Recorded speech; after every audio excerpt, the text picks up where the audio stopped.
Hello, everyone. Happy Halloween. I'm so excited. Today, I have just some guy with me, and I went through quite the catalog of your videos today. You know what I find more interesting than anything about your videos is the way that I I don't know, you like make people laugh without when it's something serious. But how are you today? I'm doing all right. Trying to make sure that I don't get, let's say, attacked. Given where I live, they're a little wild last night, so just Oh, hoping that no. they stay calm. It is Halloween, so and it's Chicago, so I guess there are perks to living in BFE.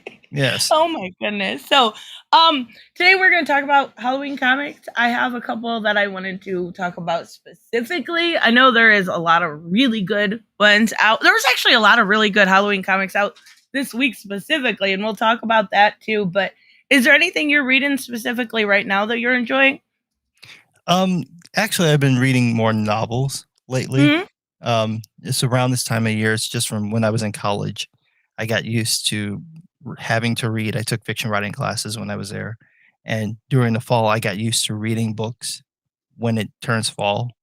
So Yeah. I've been going through my backlog of books that I have. I got a couple that I ordered, and I'm trying to catch up on the Dresden File books. I haven't read them in a while, so they've kind of I forgot where it left off. So I'm like, I'll just read all 17 books again, so I can catch up. So, when are you reading now, I know you do a lot about comics, right? I seen your one about the Amazons lately, and we'll probably talk about that on some point. But do you read current comics, or are you kind of like a back issues kind of person? Mostly I read back issues, Mhm. and that's just because there's so much stuff that I missed. When I was really in my heyday of collecting comics, it was mostly Marvel stuff from the late '90s and early 2000s. So it's just catching up on things that I just missed or didn't read, or stuff that wasn't available. Because there was a period of time where Marvel, they had filed for bankruptcy, and Joe Mhm. Quesada was in charge of the company, and he had this new policy of doing a single print run. So whatever came out, that was it, and you couldn't get it again. And one of those things was like Wolverine Origins. I completely missed because of that. So I was going back and reading some of those older books that I missed. And to be honest, there's not a lot of the current stuff coming out from the big two that I'm terribly interested in. Right. They just, they've gotten to the point where it's not even the politics; it's the laziness of the concepts.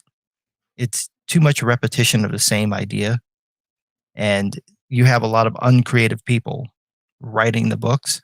So nobody's really pushing any boundaries. Nobody's doing Wanting anything. to offend. Yeah, even beyond wanting to offend, it's like creatively, they have nothing. And I, I don't know if you've ever watched current wrestling, like WWE wrestling, but if you were to not watch, since like Jeff Hardy was on.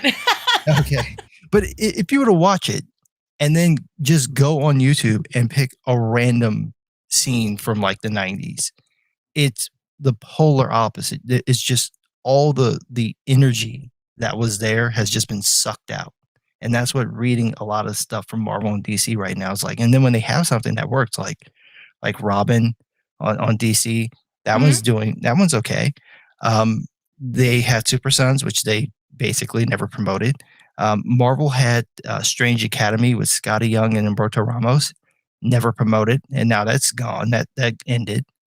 Oh, it So did. That was like yeah, one of their better titles. yeah. I had a feeling it was going to end anyway when I read the first issue. I'm like, they're probably going to cancel this. Um, but it went past like issue 7, so I thought, yeah, they'll probably make like a maxi series out of it. And then Scotty Young went over to Substack, so I'm like, yeah, he's done. Yep, that makes up. Well, there's so many people going to Substack. Like they're losing everyone. Everyone. Like even when it comes to, because I'm more DC, but like losing Tinian, which I'm not super impressed with his fear state right now, anyways. But losing Tinian, losing Chip Zdarsky over on Daredevil, and he writes some, and they're bringing in people like, and I didn't have a problem with Newbie and the Amazons. The thing was, it was just meh. Like it was just like, okay. Like okay. There was nothing that made me excited that one made me want to. And I did review it. There was nothing like out of this ordinary where I'm like, I want to talk about this. No, it was just okay. And I feel like that's where a lot of the problem is not necessarily where it's woke. It's like, it's just okay. Everything's just okay. And when you think about it, though, from a creative perspective, I mean, it's like, imagine if you went to a restaurant, right? And it was like a steakhouse. And let me just Longhorn. I think that one's like a national brand. Maybe Right, people won't know what that is. exactly. Yeah. So if you go there and you have an okay steak, you're like, oh, it's all right. You're probably not going to tell anybody about it. And so it's not going to get any traction. But if you went there and it was awful, you'll let everyone know. And if you went there and it was great, you'll let everyone know. So Yep. it actually helps you, financially. Being okay will probably keep you, in the black. But you need to up your game. You got to have some reason for people to want to pick up your books. And what I saw with the Nubia and the Amazon thing was like, first of all, who cares about this character? Like, where's the audience for this character? Have you been doing anything with her to make her have to have her own book? So it kind of comes off like World of Wakanda from a few years ago, where they just did the Splinter book with Black Panther and all these women. It's like, yeah, but nobody knows who any of these people are and they don't care. Right. So, Like with the and Dora then, Milaje or something?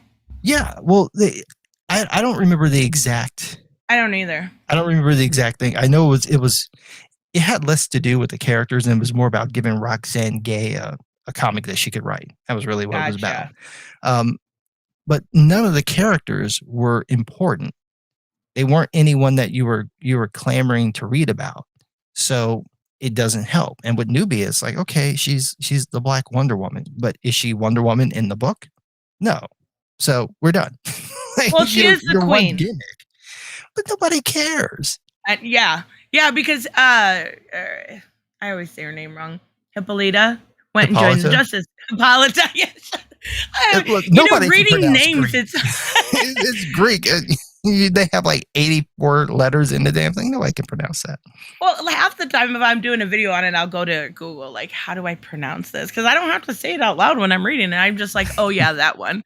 But she went and joined the Justice League, so they had to make her queen. And now we're having like a new or Amazon centric event happen next year. And it feels very weird because Diana was in the middle of death metal.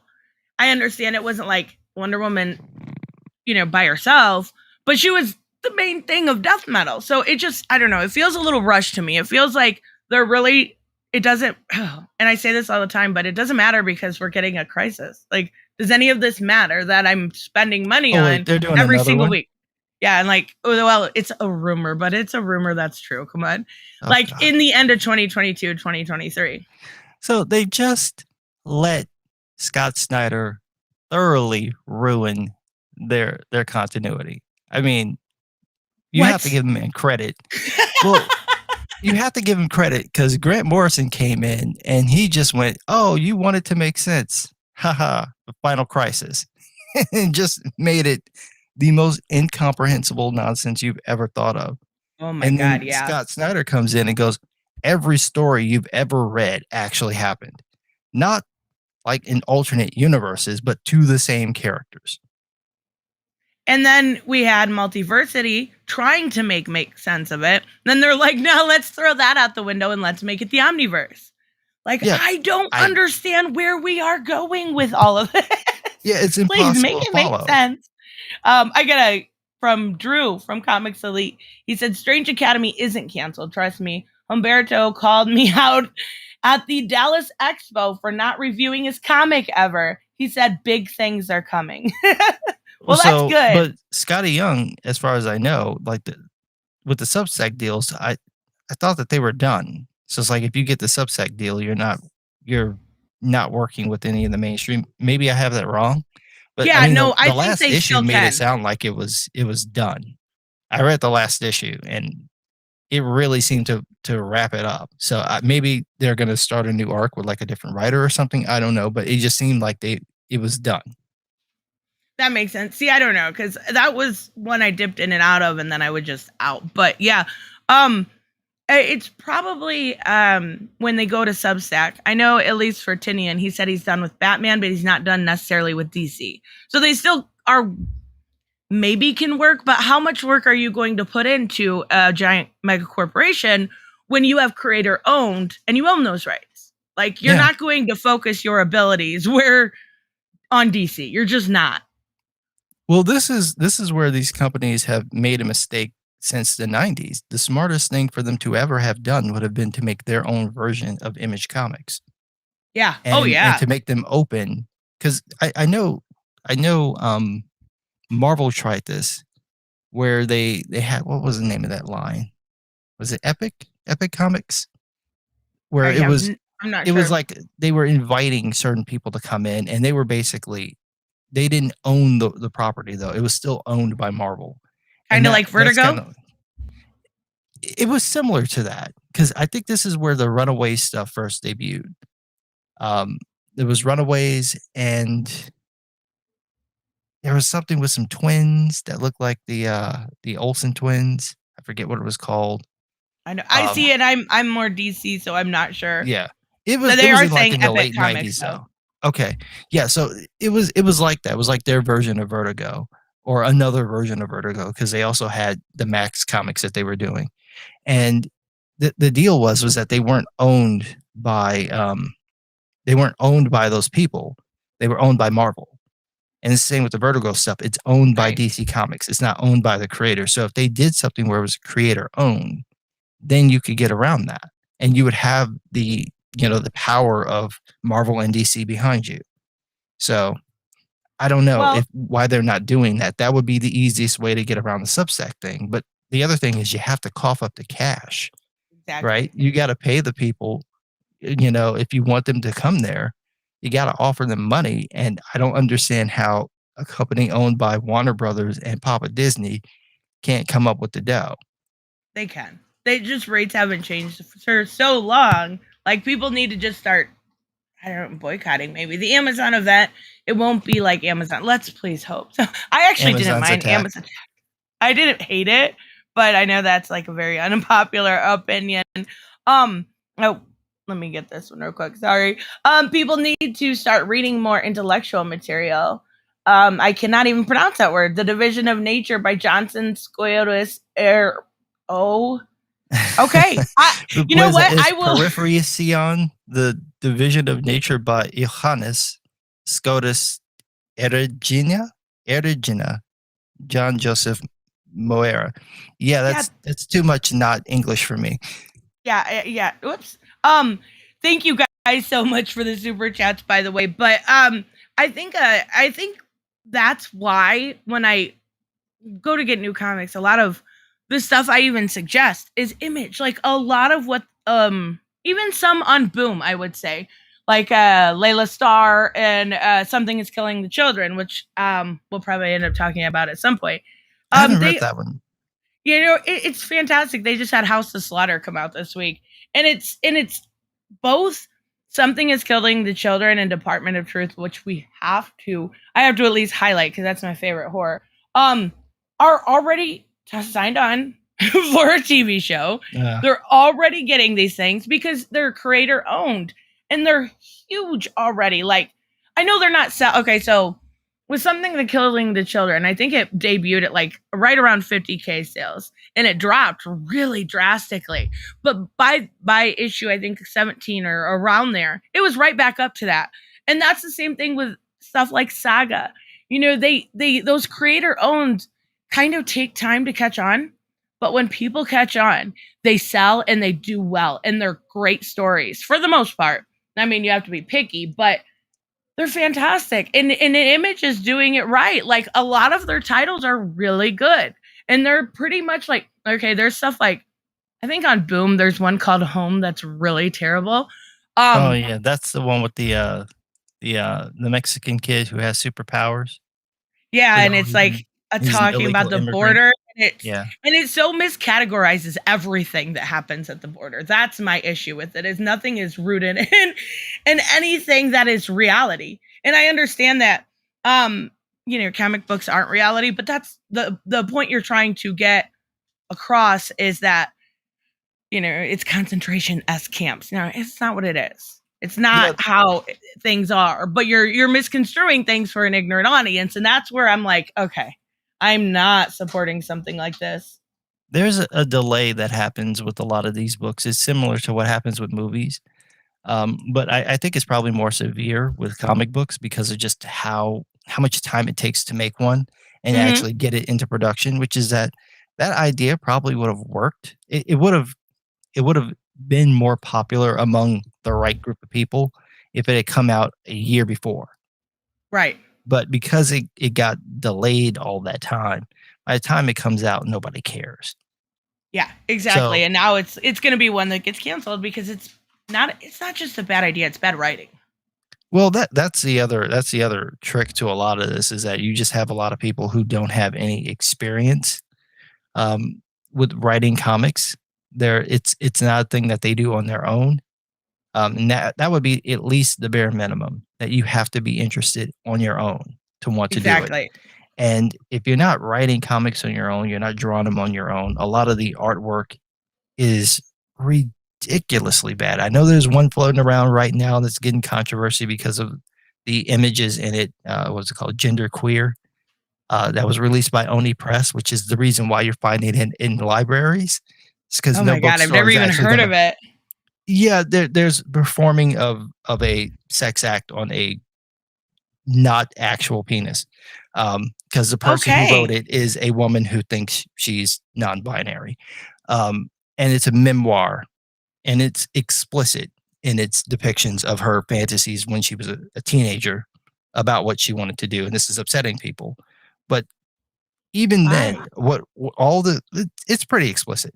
Um, Okay. but they had it in high school libraries. Oh So the book my. the I book thought is you just rated for meant like 16 and up, but they have it in high school libraries. So obviously people under 16 could get to it. Um, gotcha. That makes a lot more sense. yeah, but the art looks like something you would see on a plain emergency booklet. It's Oh like if you're no. gonna draw it, at least do it well. I mean, it's so bad, and you have to. And this is like typical of this group of people. I don't know if it's there's like this trend that happened around the time that Hawkeye comic came out. I don't know if you remember. They brought Um, Hawkeye back, and then With Matt they had this. Fraction? Yeah, it was that with the Hmm. pop art style. Yeah. And ever since then, you have all these people drawing like this. And it's like, do you not realize that art style is boring? There is no life to any of it. It just looks like you had someone pose standing up, like, okay, pretend you're going to run. And they get in the running pose. You took a picture and then you rotoscoped it, you traced it, and then put it in a book. And like Right. everyone is drawing like that. It's boring. It's visually uninteresting. So that's what you're getting from a lot of these books. Even Image will do this. And sometimes I'm looking at it like, come on now. Y'all have to know. This is not good. Y'all Oh used to yeah, have and there's a standards. bunch. That's why I say you gotta be so particular. There's some absolute fantastic. I find it very weird that it is in a school library. See, I don't use social media that much because I hate it. I just hate it. But Well, they put a lot of that. They put a lot of the young adult books mhm, will go into those libraries. They will go into libraries. Some of them will go straight to libraries because right. nobody's going to buy them. Um, but if you read like the young adult novels, they have similar elements to it. Because I was like, I could write a young adult novel. Let me go read some so I can see what I'm getting into. And I'm like, yeah, this is no. But they will write this kind of like edge lord type stuff. And so you'll read this young adult novel, and it's like I would say with the comics, like, oh, it's all the forced cursing. Like first 10 pages is just like a mob film. It's ridiculous. And this is meant for teenagers. Now Right. I'm not a prude. I don't care. I have quite the cuss mouth. I am controlling myself at the moment. But it's just like if this is all you've got, then it's just kind of lame, and everybody's doing the same thing. So you get the same generic story being told over and over again, but they put it into YA novels. So I'm not surprised if they're talking about these subjects in the novels, that at some point someone's gonna make a comic and then start depicting it, and now you're gonna brush up against obscenity laws and things like that. This is gonna happen because you're already sort of conditioning people to do it. The other thing is that I suspect no one at these libraries read the book. I really Oh, think I'm sure. they just saw, oh, it got an award, and then we should have this, and they just Yeah. put it in a book. It didn't even open it. The thing that's irritating, Drew, with Comics Elite, and then I'll tell you what's irritating about that. Echo Land by J.H. Williams, best illustrated comic. And you know what? Do not spoil 3. I haven't read 3 yet, but yes. And I had J.H. Williams on the show. He's such a sweetheart and like truly passionate about, his characters, truly passionate about Kate Kane. I love just how nice he is. I want to support him, but it's not only illustrated well, it is absolutely a good story. Have you checked out Echo Land yet? No, I haven't. I didn't even know that was out. You're So missing that out. shows how out of the loop I am. I had a friend who was like obsessed with J.H. Williams artwork. He's so good. Like, God. He is ridiculous. It's just like, it's so insane, so detailed. He's what made Kate Kane so good. Oh yeah. And the thing is that the covers alone, I mean, those are art.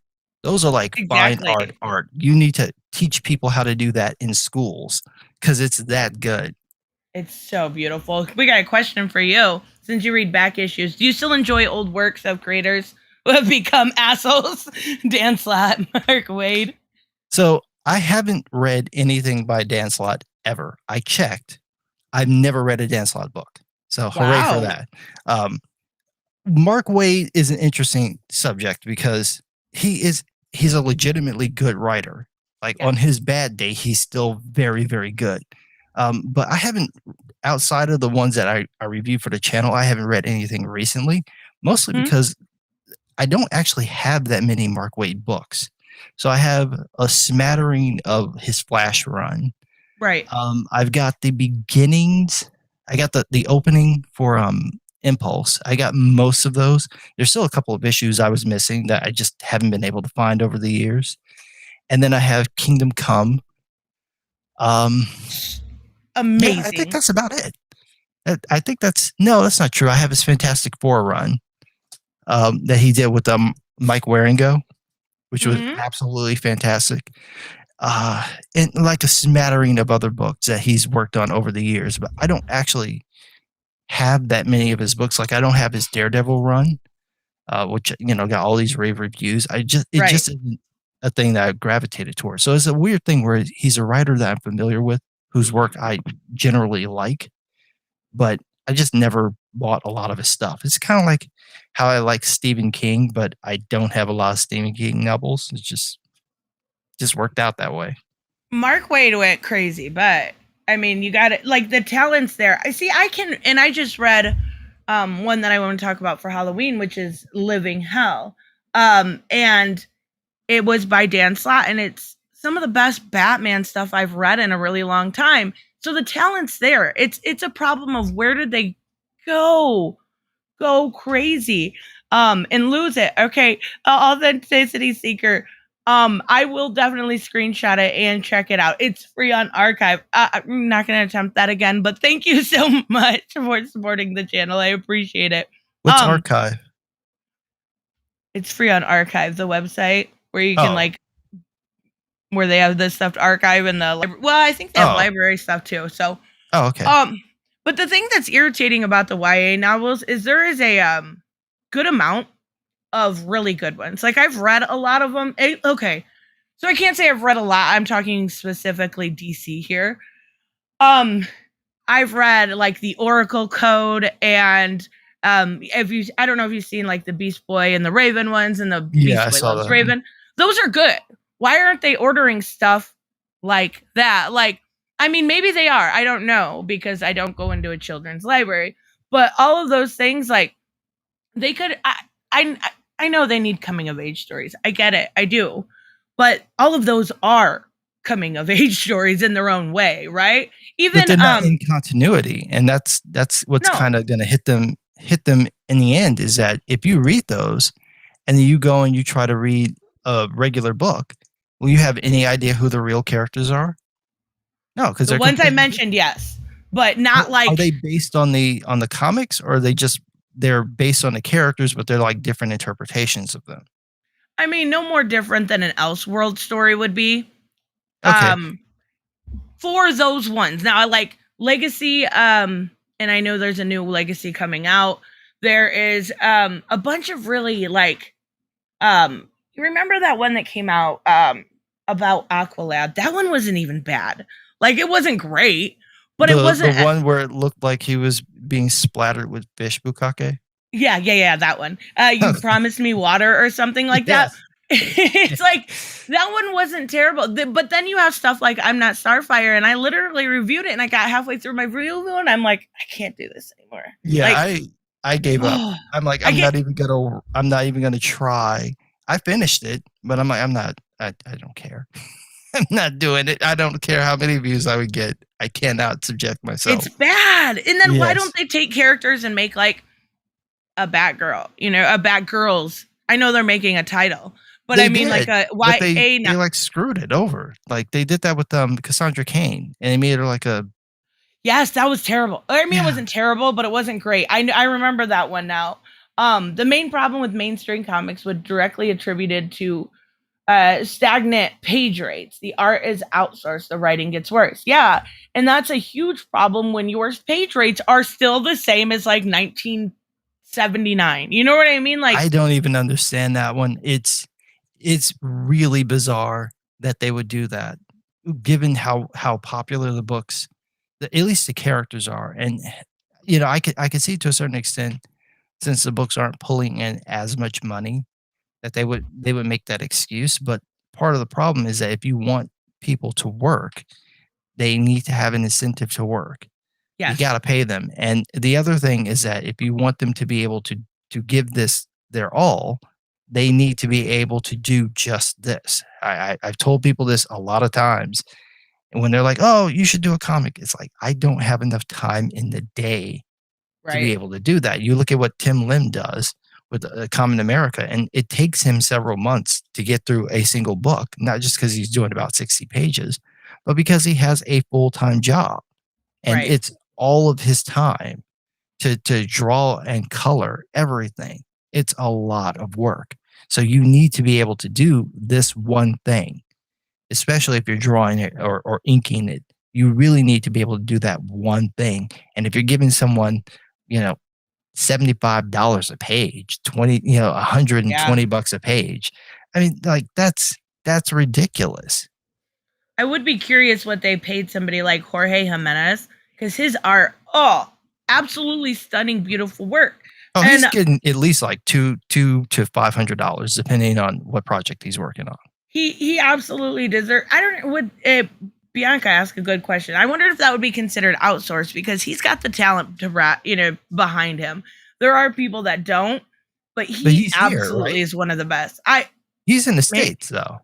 maybe I noticed like in the last couple of years when I've seen like small snippets of interviews with him, his English has gotten quite better. So he might be. Okay. He's beautiful artist. I was thinking about Phil Jimenez. Jorge Jimenez, he's Spanish. So, no, he isn't Yes. here.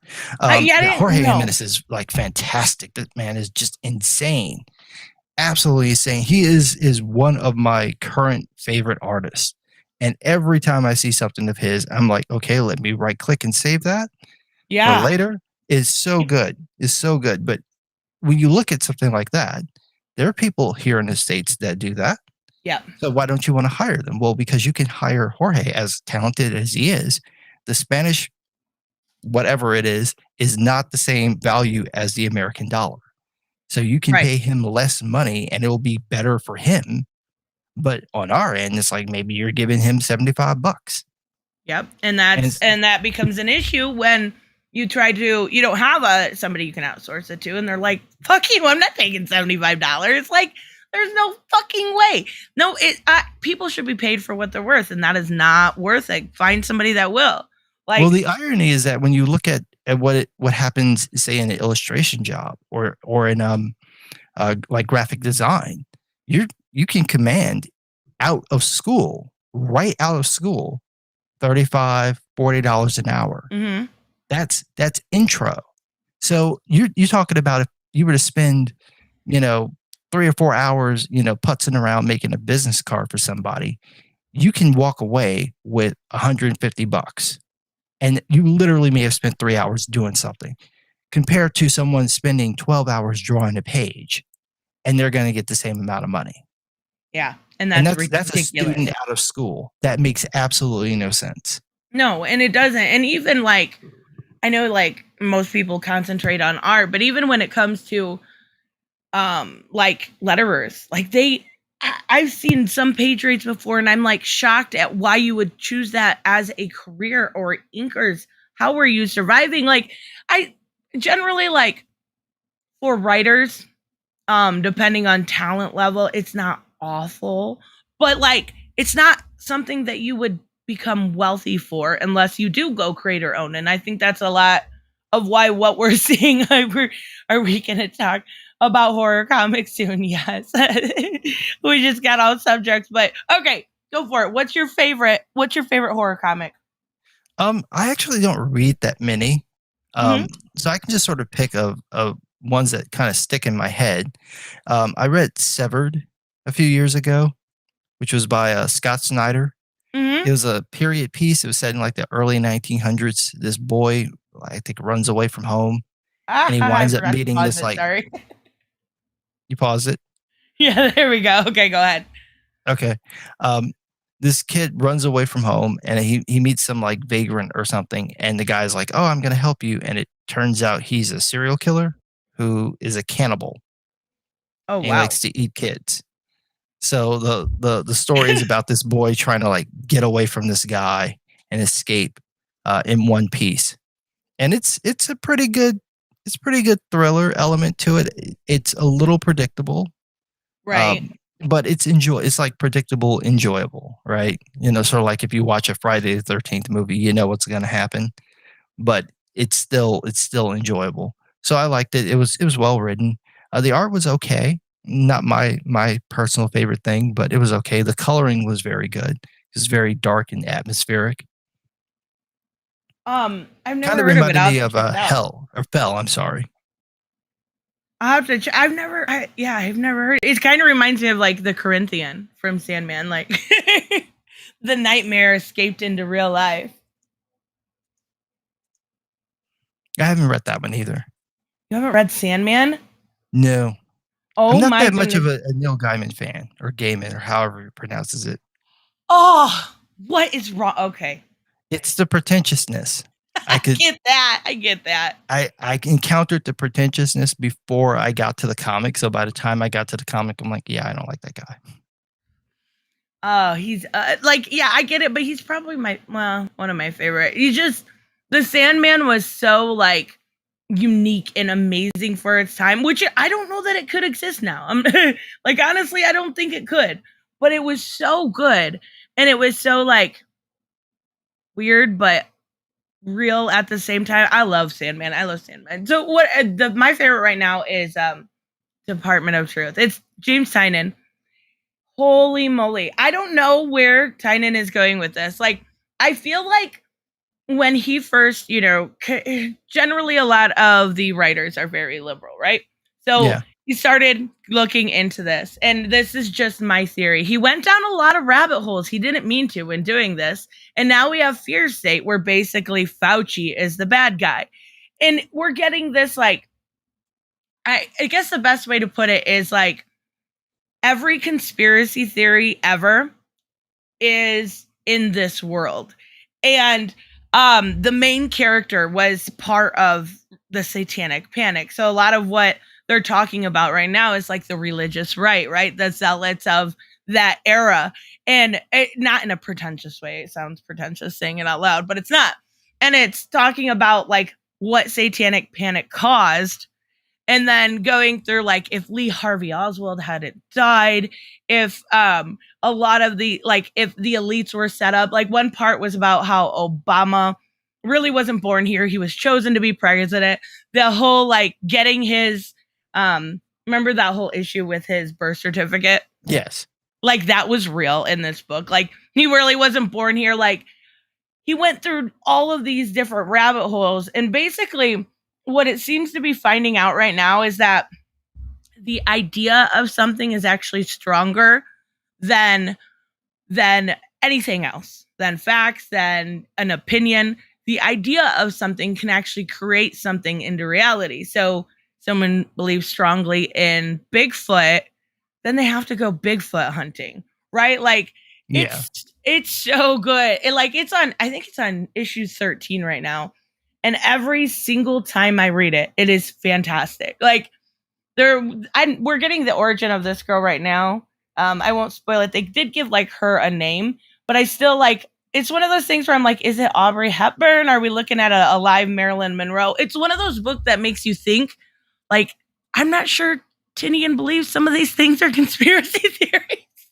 So Like, is that what it's about? Is just like random conspiracy theories that turn out to be true? yeah, pretty much. Okay. It's fantastic. Like it started out and it's like all these white guys with their polo shirts looking at the moon landing, and then they're like, well, that's because the moon landing didn't happen. And it kind of goes on from there.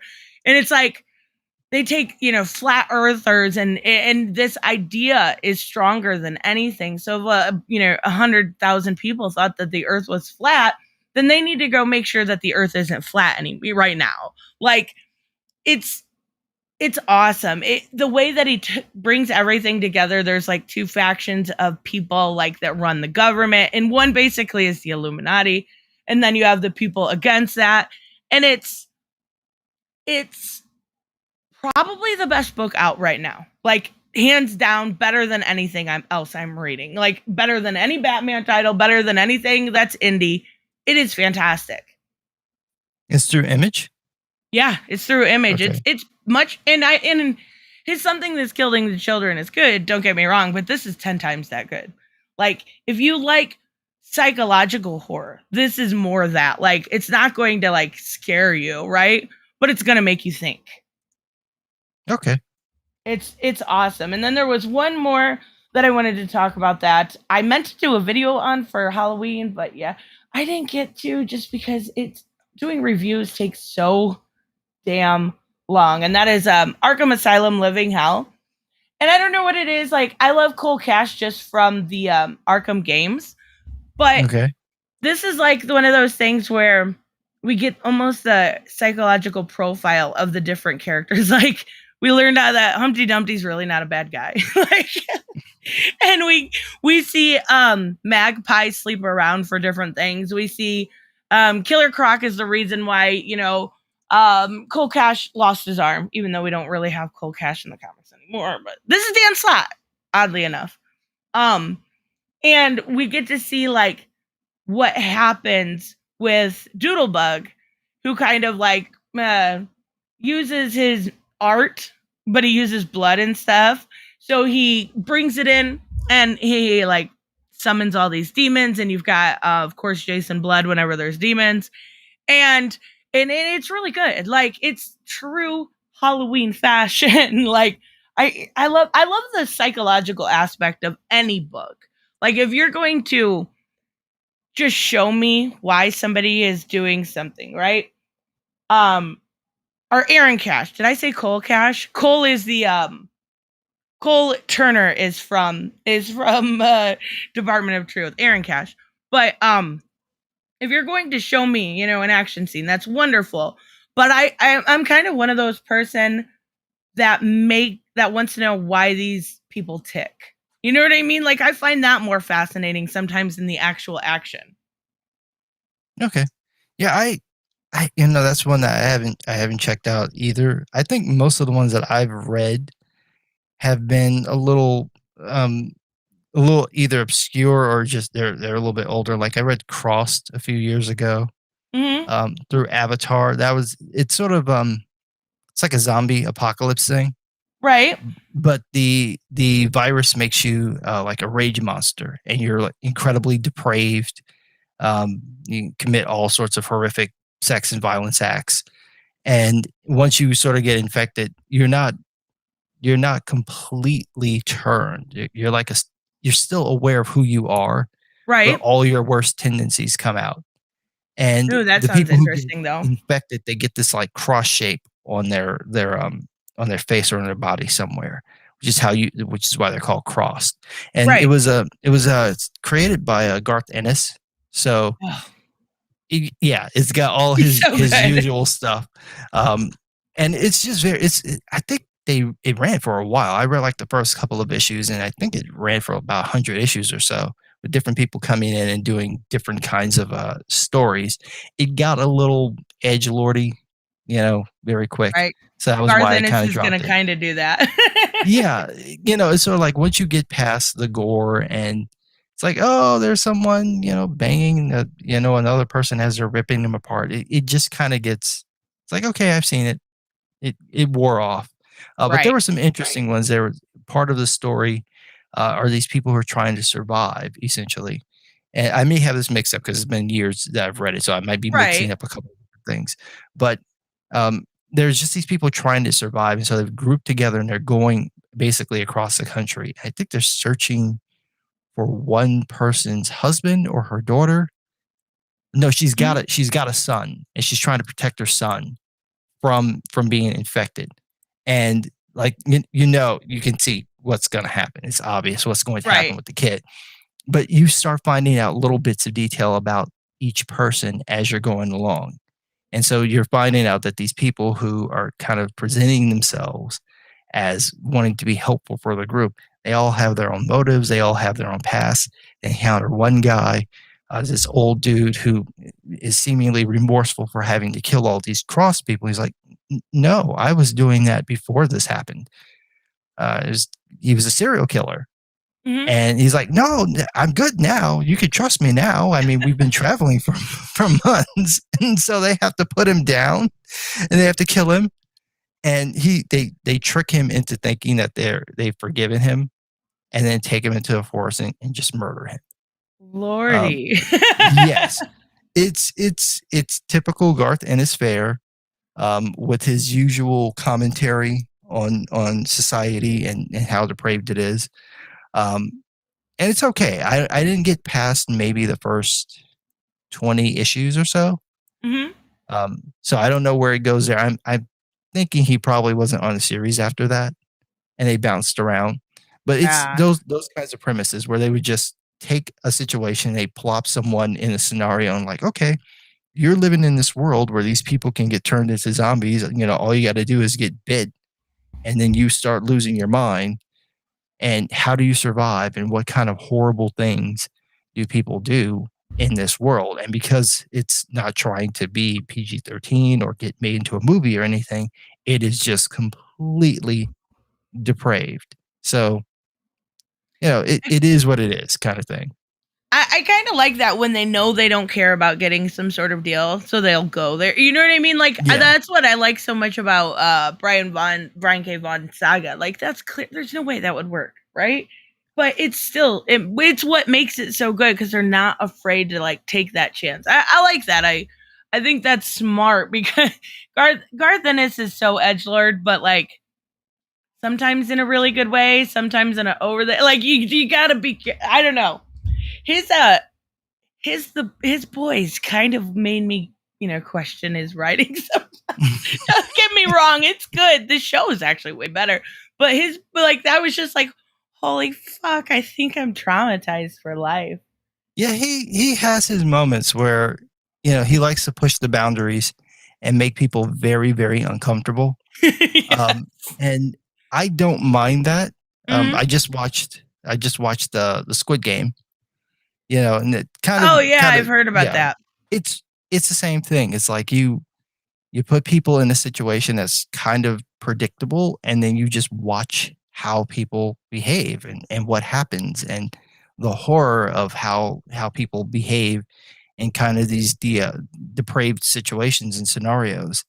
It reminds me of this comic I reviewed a few years ago called Nam Wolf, where it's a Hmm. werewolf set in Vietnam. Oh my So gosh. he gets sent to Vietnam and he starts turning while he's there. and like murking his own team, murking other the Vietnamese. So it's really bizarre. But it has like a kind of a weird art style. So the art style almost makes it look kind of cartoony, Right. which takes away from the severity of what's happening, of how unhinged this guy is, because he doesn't know what he is when he goes there, but his father does. so Oh my so he goodness. has no idea what the hell is happening. Um, it's just fun. I love that kind of stuff where it Yeah. just takes you there and just twist it just a little bit. Um, those I tend to gravitate a little bit more towards, like the psychological stuff, because Yep. it's more thought provoking and it's more uncomfortable. It And makes and people I nervous. really like that in a book. Comics and Finance said, and as a walk through hell is terrifying. I'll have to check it out. I've never heard of it. But I love the psychological, right? Like if something can mess with my mind and make me think about it later, it's doing its job. It's doing Yes. what it's supposed to. So I remember, not that I would forget, but I'm just saying like if it's on a monthly basis, I want to be able to remember that it's coming out. You need to catch my attention enough, right? Yeah. It's sort of like there was this one Wolverine book that was done. I think it was drawn by Kari Andrews. It may have been written by him, and it's set in World War II during the Holocaust. Mm-hmm. And Logan somehow winds up at a concentration camp. Oh wow. So they keep killing him, and he Oh, keeps coming thank back God. and just slaughtering people every time he comes back. And they kill him again, and he comes back because he can heal. So they have no idea. It's just like, what happens if you put Wolverine in a concentration camp? He Yeah, that's murders a pretty good everyone. that's a pretty good concept. Oh my gosh. I I don't know if Marvel would go there now though. I don't maybe. I don't know. I really don't know. It's Marvel doesn't really publish anything that's that touchy anymore. Mm-hmm. And DC, outside of the Vertigo stuff, I don't think they would ever do that anyway. Mark Um, Millar wrote that okay, yeah, about it is typical edgelord stuff. Yeah, his at least as of late his stuff is but oh my goodness, I keep clicking things I don't mean to. Has been better. Like his Jupiter's Legacy is fantastic. He's actually like you've got all these a lot of, activist type personalities that don't want to write anything but talking points, I guess is the best way to put it, in a lot of their stuff. Well, he's actually taking it to like, China and the Uyghur Muslims. And I'm like, yeah, kind of cheering that shit on. I if you actually have some balls to do it, then go for it. yeah, because nobody's really touching those type of topics, They're and afraid to.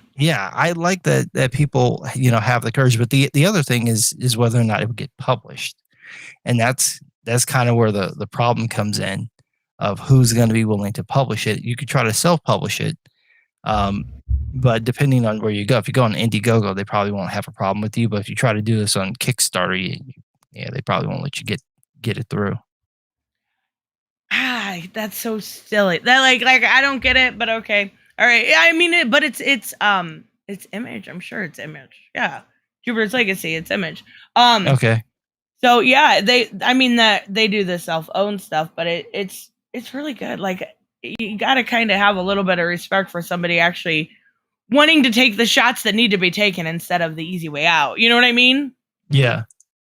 So this week, I know you said you weren't reading this week, but Batman Long Halloween. I know a lot of people were excited about the second issue. I read it. Is it a re-release? No, it is new. It's a new section to the story. And Ah, they do leave it open-ended enough that if they wanted to continue it, they could. But I'm going to say this with the utmost respect possible. Tim Sale loved his art on the Long Halloween. You can definitely tell he's aged. Like some of the art on it was really wonky. And I was like, I could get it. It's Tim Sale. It's going to be a little wonky, but it just wasn't wonky for the sake of being weird. It was like bad. yeah. It was pretty bad. Yeah, I didn't know they were coming back to it because Yeah, I they read them out of no. order. Which What? is my own fault. So so back in 2001, so 20 years ago, I had this idea that I was going to write a Batman story, but I hadn't read any Batman comics in years, Oh so I my decided to god. go and like read a bunch of Batman stories. So I went and got, some regular comics. I got all of Chuck Dixon's run on Nightwing, and then I bought Dark Victory and read it, Oh. which reveals the entire plot and ending for Long Halloween. So then I got Long Halloween and I started reading. I'm like, wait a minute, did I read this already? Like, oh shit. I read it out of order. So That's the so funny. It's mystery, still good though. yeah, it was really good. It's sort of like when you know where, like after you've watched the movie and you go back and you watch it again and now you know what to look for. Yep. It was one of those things where I'm looking for the hints rather than trying to like wait to be surprised. But Dark Right. Victory was really good in that. The pacing was very well done. Um, the mystery of what's going on worked very well. So it wasn't like it was bad. It was just I read it out of order. Oh yeah. It's like when, unfortunately, like when you make videos on stuff, and I know you've probably come across this too. Like you find out spoilers, but you still want to watch the movie anyway, right? Like it's the journey sometimes that's the best part. Yeah, some of it I do avoid. Like I avoided anything about the Squid Game until I could sit down and actually watch it. How was Um, that, by the way? Like it was I wasn't that like a sad like a didn't they come out and say it was something on capitalism? it's all over the place. So it's a commentary on just about everything. Ah. And you can take it however you want. Um, because it's set in South Korea. And it's about a bunch of people who are basically in ridiculously severe debt, and they participate in this game to win money. And the whole element of it is sort of what are you willing to do to win this money? But they're being asked to do these very basic kit games. So it starts off with like red Kid light, green games? light. Yeah, kit games like red light, green light. Oh my god, I love But it. it goes. So if you know how to play red light, green light, you know where you're supposed to stop. Well, if you don't, you die. So, and they don't know this going in. So, Oh my goodness. the first episode, it's like 20 minutes of the episode is them realizing the horror of what they've signed up for. Uh, and that entire scene is just that alone is worth watching a show of them realizing what is going to happen, like how deadly these games actually are. And the directness, the coldness in which it's done is just, it's amazing that it's all sort of almost bureaucratic. And the way that it comes across, it looks as if it's like a communist setup, but the situation that they're in would appear to be like a capitalist situation. It's like, hey, you want to do this thing?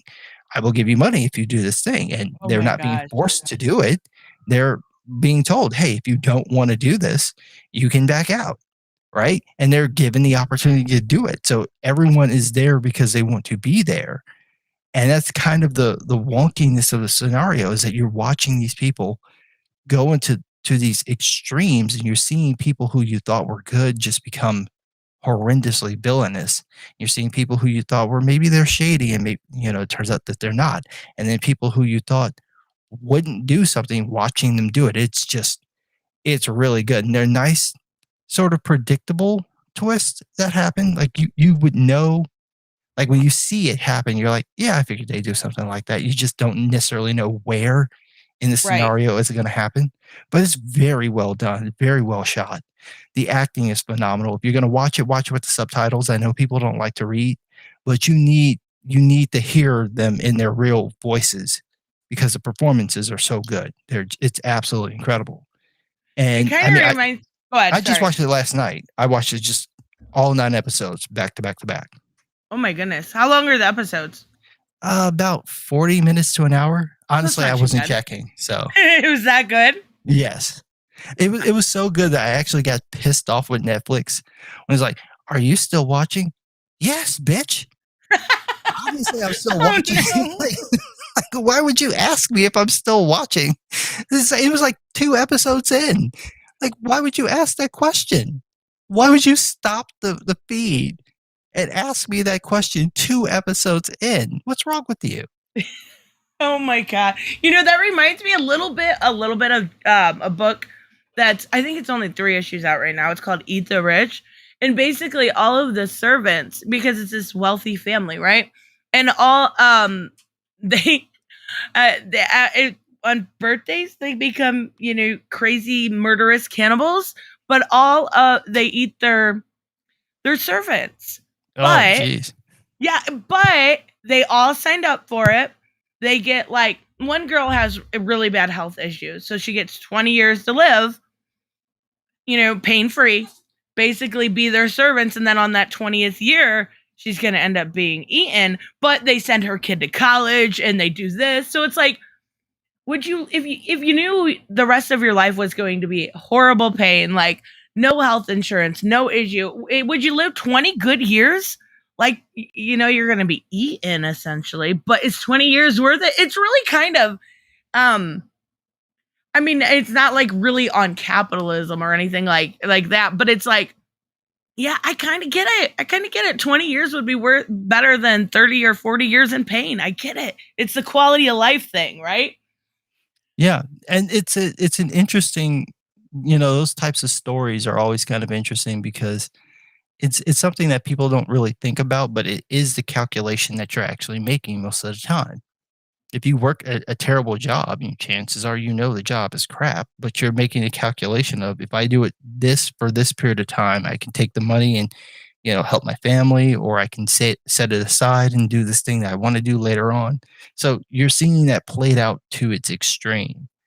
And Yeah. it starts to mess with your head. They're like, oh man, those are like really terrible questions and really terrible situations. And I would never do that. And then you think about your craptacular job. You're like, oh wait, I have done Exactly. I have done that.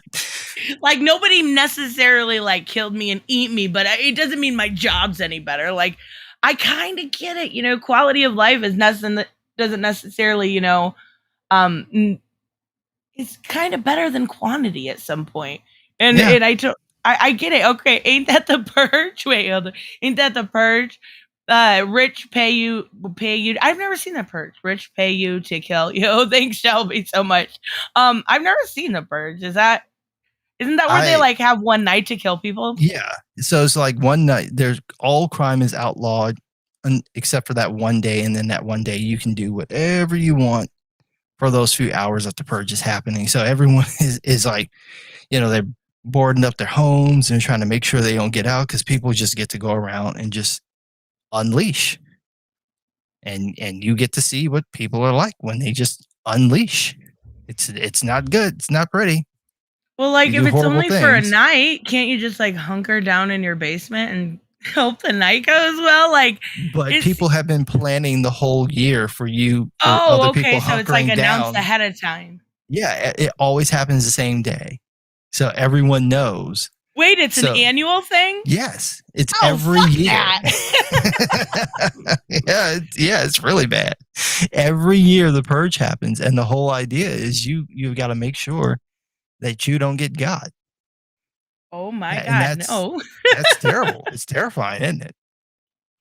So basically they're living their whole life, like, the rest of the year preparing for that one. Yeah, that would be a terrible life. Yeah. Yeah.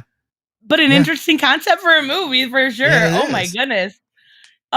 So we kind of went over indie horror. Like, I know there's a lot of like right now the Ice Cream Man, I think it's Ha Ha Ha, are kind of like awesome in their own weird way. And like, um you know what? I kind of want to just talk about the stuff that I think we disagree on a little bit. So obviously this is Halloween. I wanted to make a video about this yesterday, but I don't think I don't know if you have any like actual ghost stories, but there was one time when I was in 11, 12, and I don't do movies, right? At all. I'm not a movie person. I would rather read. I would rather pick up a book. I watched with my friend Amanda. We went to the theater and we saw the Blair Witch Project. So that fucked me up for literally 6 months. Do you remember when that movie come out? I don't know if Yes. you're. It was kind of made like it was real, Yeah. right? Like, I remember it had a lot of hype around it because of that. and it was like the one character didn't even show up to like the premiere, and I thought she was dead, and like I thought this whole thing was real. My stepbrother at the time like came in and told me, yeah, he was scared for 3 days in his dorm, da da da da, and I'm like, oh my god, this is real. Like for 6 months, I had to sleep with the TV on. That movie fucked me up so bad. I absolutely was terrified of that movie. So since that movie, I don't do horror movies because like the scariest thing I do is like Malignant. Like it's not scary, it's ridiculous horror and it's fun. But that movie fucked me up so bad. We didn't have like I don't even know if like I had an internet connection at that time. Like it was like terrifying. I fucking love it though. Like anytime I think of that, and I know they made like games and stuff, yeah, no, I won't touch it. I will not touch anything related to that property. I watched it when it came out on, I think on cable. Because that was at a point like I wasn't impressed by the concept. Right. So I'm like, you filmed it with the regular camera. It doesn't even look like a movie. Whatever. And I've been watching horror films since I was a little kid. The scariest one for me when I was a kid was it's a scene from one of the Freddy movies where Mm-hmm. he takes off his hat and you can see his brain. And I had to have been like 6 years old. And that just Oh scarred my. me so much. I was so petrified from that. I could not sleep that night at all. I was over a friend's house and I stayed awake the entire night because every time I closed my eyes, I could see him take the hat off, and then my mind just made it worse. So he's like picking at his brain with the freaking razor fingers and everything, and like pulling pieces out, and it just disturbed me so much. But after that, I'm kind of unbothered by horror films. So when I see it, it's just like, yeah, okay, that seems kind of mean thing to do, but otherwise I'm fine. Um, so I don't usually get that. I do get the tense, like the intensity Right. of like, oh, what's going to happen next? That will being something just doesn't seem to bring it out of me anymore. It doesn't horrify me. I'm more so like, oh, I didn't expect you to do that, as opposed to, oh my god, I'm terrified over it. Yeah, that I think that just happened because I was so little when Right. I was watching it. I had no business watching this movie. One that was kind of funny was there's this I guess it's like a carnival place or fun house Mm-hmm. in Burbank here near Chicago called Haunted Hills. And was it Haunted Hills? No, there was another one that we went to. And we went there for my birthday, my 11th birthday. And it was me and my cousin and a friend and a couple of other people. And this was, I think, a little bit after when Child's Play 3 came out. So it's like a little carnival thing. You go, you get skee ball and stuff, and you get your tickets and you can buy stuff. So they had a Chucky doll. So I got all my tickets and I got this Chucky doll. And when me and my Oh cousin my came gosh. home, um, she managed to work me up to the point that we actually thought that this doll was going to come to life. Right. That's so funny. So we're over here like punching the doll and then running into the other room to see if he moves. And we come back in. It's like, oh, it tilted over. Oh my God, he's moving. We were genuinely frightened of this damn thing. So we we're beating up this doll and punching it What in the doll? face. And it had this like plastic face where he's making like the angry Chucky face. So you could just see like all these shoe marks from us throwing our shoes at him from across the room and then running back and forth in my house and hitting his head on the top of the baseboard in the Oh hallway. my It's gosh. just like if you wake up, then we don't know what to do. So then it was who was going to have to sleep with this doll next to them went to sleep. So I made her sleep with the doll because it was my room. So, and she like tucked him in the corner on the side of the bed next to the wall so that he could not get out. And Oh my it was god. ridiculous. It was That's so absolutely ridiculous. I got a super chat. Hey, have I read the graphic novels, the FNAF books based on the book? Most of them. Now, that's one thing about Five Nights at Freddy's. I always thought it was like fascinating concept. It's very weird and it's very different, but it's not made for children. And it was huge. Like, do you remember like maybe 6 or 7 years ago when they came out and that exploded? Like that was the coolest thing. Like it's a scary game, but like the idea of the kidnappings with children and then you've got like 5 and 6 year olds just loving that game. Like it's interesting, but yeah, you marketed this toward kid. Okay, all right. I Well, love kids it like though. to be scared. That's true. Like that was why I was watching Nightmare on Elm Street because I wanted to watch a horror film. Um, so yeah, I'm not surprised. That's that creepy bear looking thing, right? Yes, yeah, yeah. Yeah, And it's yeah. like they're cute like jump scare games, right? That's what they were. Um, but it was like a good concept, but it was like, yeah, okay. I didn't expect there was like a bunch of music around it. There was like people were obsessed with it. And then Scott Cawthon got canceled because he voted for Trump or something. So it's like like I can't take these people seriously anymore. How well does a jump scare thing translate to a comic book though? Well, it was novels. It Okay, was the like the people behind him, how the kids got kidnapped, how like the purple guy, which is the main bad guy, actually like, how he lived and what he tortured his brother and sister and there was a bunch of stuff. So it was like more novel than graphic novel. I know there was like a journal type book too, but I didn't see that one. But they were fun. They were definitely fun little games to play, but like it exploded. It was like that and Bendy, and there was a couple other really big scary like kid games at that time that were absolutely huge. I don't even know if they're still around anymore. they have a short shelf life, so I would imagine that Exactly. they probably had their moment. That's yeah. I don't. Yeah. Okay. All right. And now they're on to other stuff. So let's talk about a little bit about news, if you don't mind. Yeah, I that's guess fine. I should. Okay. I guess I should have asked. So did you hear about the new Iron Fist mantle change? Yeah, they're making him Asian. Like, Yeah. it's obvious. Like Like all every you know is that they were changing the character. Okay, he's Asian. We're done. I don't even have to read the article.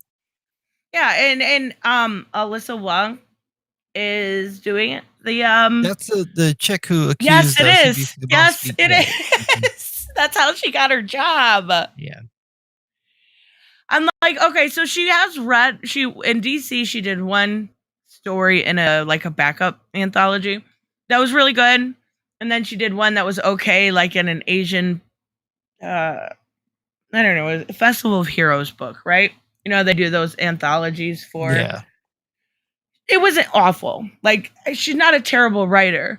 But my issue isn't so much that they're even changing the mantles with Marvel. My biggest issue is that they're doing it for one because of the outrage on the TV show, right? Like But that was they're like doing 6 years ago.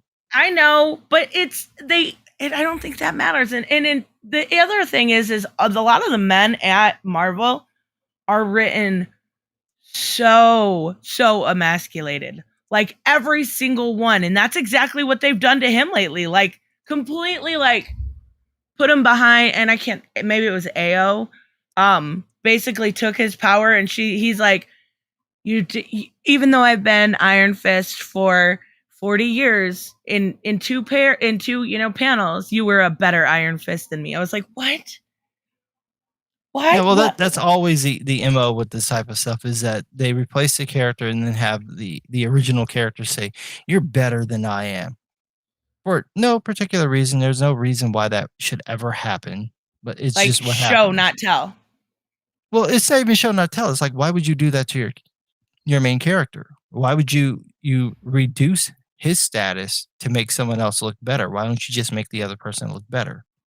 Well, and then they did the same thing with Batman, right? In Future State. They had Jace be the Batman. They had like page of exposition about each of the new characters. It was like, he saved Gotham the way Batman never could. It's our first introduction to this character, which I don't mind Jace Fox. I don't think he's terrible, but it's like, why is this such a normal thing for you guys to do? Just actually show us why we should like this character and don't disrespect the continuity before you. It's not really that hard. It's not that difficult of a concept whatsoever. Well, that's the thing, is that they're not trying to get you to like the character. What they're trying to do is to get you to like that character more than the original. That's why they have this that book with I Am Batman, which is, I think, with the same character. Yeah, that's yep. Yeah. Why are you saying I am Batman? Because we all know you're not Batman. That's why that's the title of the book. Because it's not I am Batman, it's I am Batman. No, you're not. I know what Batman looks like. He don't look like you.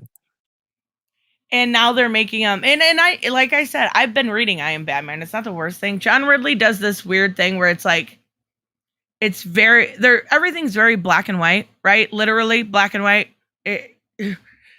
All the bad guys are hick white dudes for the most part. And even when he wrote in this whole section where it was like very similar to Antifa was the problem, like that was what he was going for. It was actually the white guys that made him do it. The rest of the book is okay, but the fact that he puts it without very well, I guess, with no nuance. There's no nuance. That's the only way to put it with that book. And you haven't shown me any reason why I should care about this fucking character. Like, I get it, you can write a little bit, but you're making him, even in the beginning of this last issue, we had Jay show up and he's like at a what would you call it? Like a business meeting, right? And he's like, this isn't my real self. I'm really the Batman. I'm like, you're saying that your fake persona is your real person. So you're telling me you're Bruce Wayne. That's what you're doing. You're literally trying to be Bruce Wayne. Like, that's all they have. They did this with Miles Morales. It's the same thing. It's basically take Peter Parker, make him half black and half Puerto Rican, so he's basically black, and then take away all his problems. Same character. Now, it turns out that makes a boring character because he has nothing to want to make him do anything. He has no motive. And it's this idea of posing that he's constantly trying to, like, I am Spider-Man. I am Spider-Man. No, you're not, because you have to keep telling yourself that. You're not. But at least with Miles, they eventually, not at first at all, they eventually fleshed him out. Like, but it took some time. I don't know what time they're waiting for, because we've had this character for damn near a year. Like, I guess maybe it took that long. I guess so. Well, Miles isn't completely over, though. Like, he's not what they want him to be. They want him to be the Spider-Man. He is not. There's a reason why you're calling him Miles and not Spider-Man. Yep. And everybody calls him Miles Morales. Everybody. Right. And this is the same thing with this new character, whatever his name is, Jace, yeah. He's not Batman. We all know what Batman looks like. So this attempt to do this is not working. The same with, making John Kent Superman. It's like, we all know who Superman is. Yeah, that's next on the It's not going to work. So see, and the thing with it is we've done this before, right? With Asbat, but that was to show people what it was like. I think what they're going for, in theory, what they're going for is just like they did with Asbat, showing us what Azrael was like, being way too rough, way too brutal as Batman, why it doesn't work. I don't know, maybe I'm giving DC too much credit. What they're going for is to show why it doesn't work, that he is ground level and everybody sees him and he's not, working off of fear, and he's doing all these things that Batman wouldn't do, hiding out in the open. Maybe that's what they're going for, but I don't know. Maybe I'm giving them too much credit. I can't tell half the time with this title. I don't think that's the idea, because the Future State one was basically he's better than Bruce Wayne. Right. That was the whole shtick. So I can't imagine they're going to let that go. I think that's what the angle is that he's supposed to be better than Batman, and he's not. So right from the start, you've kind of created a problem for yourself. But they do this with a lot of their titles, where they're more concerned with getting the character over to make them better than the original than just trying to make a character that's interesting.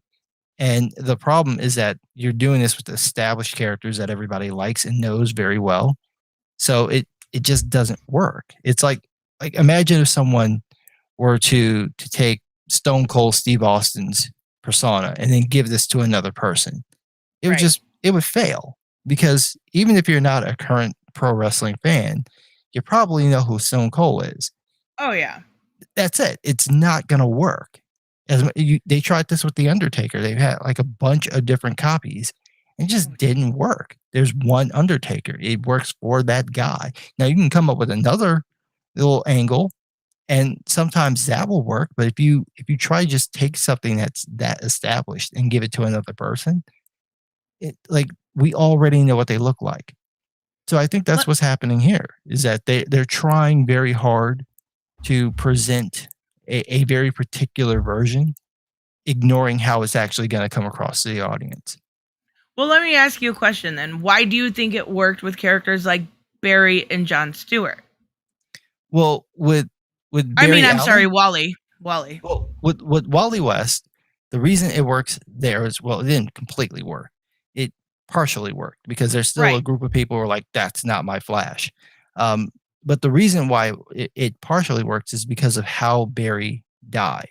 Right, he sacrifices himself, and so you don't have Wally ever going, "I'm better than Barry." He's going, "I have to live up to Barry's legacy," even when he's clearly more powerful than Barry Allen, right? Wally could do things with the Speed Force that Barry just Right. couldn't do. And even when he was brought back, you were seeing elements of that Wally just has an affinity with the Speed Force that nobody else has. So you have that working to his favor. When you look at Jon Stewart, it's a similar thing. He's replacing Hal Jordan without getting rid of Hal Jordan. Right? Right. Now, it does become a little wonky because now you have Earth having like 58 Green Lanterns when you're only supposed to have one Green Lantern per sector, There's right? so many. Yeah, but at least then you can kind of get around that. Whereas when you take a character like say Miles Morales and you have Ultimate Peter Parker killed for no particular reason at all, and then replaced with a character nobody knows anything about, it it falters. And then it's that attempt to get him over to the point that, okay, we need to have him meet the real Spider-Man so the real Spider-Man can say he is Spider-Man, and even that doesn't work. So then we're going to bring him into the real Marvel universe so that he can be Spider-Man along with the real Spider-Man, and even then it doesn't work. I think a lot of it also has to do with the political climate now compared to them, right? We live in a very much so like binary society where it's always us versus them. It's always this versus that. There's a lot of fence setters, which is probably where I would sit, but it is a lot of we want one thing one way and we want one thing the other way, and therefore you see people that want this mantle change, like Alyssa, the writer, going to in 6 months be like, "This is doing great. Look at these sales numbers." Da da da da. And then you have the other side going, "This is doing terrible. Look at they're poor. They're living on the streets." Right. So it's like we don't actually get that nuance of the reality of the situation because it's always like you either have to hate it or you have to love it. And I don't think there's a lot of people out there that sit in that middle that are just like, okay, we're reading the book. Let's see how it goes. You get what I'm saying? Yeah, I think part of it with like this change with Iron Fist is that it's not about Iron Fist. Right. That's the thing is that it's about this one person going, I want representation. It's like there are plenty of Asian characters in Marvel comics. It's not like Marvel has a dearth of them. You've just spent all this time building up Shang-Chi. Right. Isn't Why she don't writing you that also? I think I'm pretty I sure I she have is. no idea. I'm pretty But sure it's she like is. why wouldn't you take the time to just build up that character then, since you've just had a movie come out? Why are you taking an established character? Because the idea would appear to be then is that we want to get the characters that are over to be like us, because if you like those characters, then you'll like us. But that's not how it works, because you're changing an original character and then assuming that everyone's going to like what you're doing, because it's like, oh well, it's the same thing, it's just a name. But it was never the name that got people to like the character, it was who was behind the name. So when you It was take the that fish out of away, water story. It was the story that was told. It was his origin. There's a lot of factors as to why that person is liked. And it's not necessarily because of their ethnicity, but there are people out there that feel like there isn't enough representation. And I'm not against representation at all when it's organic. But I feel like this is one of those things where it's like more exclusionary than inclusive, because you're telling a whole subset of people that because this character is rooted in martial arts and mythology, he cannot be white. And that is exclusive. You know what I'm saying? Like, you're calling it a cultural appropriation, but you're really just wanting to exclude part of your audience. well, it's not even that. It's that it's an angle for them to be able to push that their narrative. That's really what it is. The cultural appropriation thing is just a way of trying to gain control. I don't really think any of these people actually believe that. Some of them may be true believers, but I Right. suspect the majority of them are just doing it because they know it shuts down an argument. It's no different than, like, if you got into an argument with feminists and they go, "Well, you're a misogynist." And Right. any man who's in the middle of that conversation, like, he's just shut down when that happens. It's Right. the same thing, that it's a tool to control the conversation. I don't really think they believe that. Although they are trying that angle because it's a fast way to get that to work. But when you pick a character like Iron Fist, like, no, most people don't know who the character is. Right. So to even make the argument with him makes no sense. Most people don't know who he is. And then your argument is, well, he's the character's doing martial arts, therefore he should be Asian. A few That's what years I was ago, going to say. yeah, Yep. like a few years ago, you were claiming that that was racist. Now you're going, well, no, he's doing martial arts, therefore he should be Asian. Well, okay, that it's still racist, right? And that's what I mean. It's exclusionary. You have to fit into a certain box in order to actually represent that form of martial artistry, and I don't think that's necessarily right. But we have I know we diametrically disagree on this.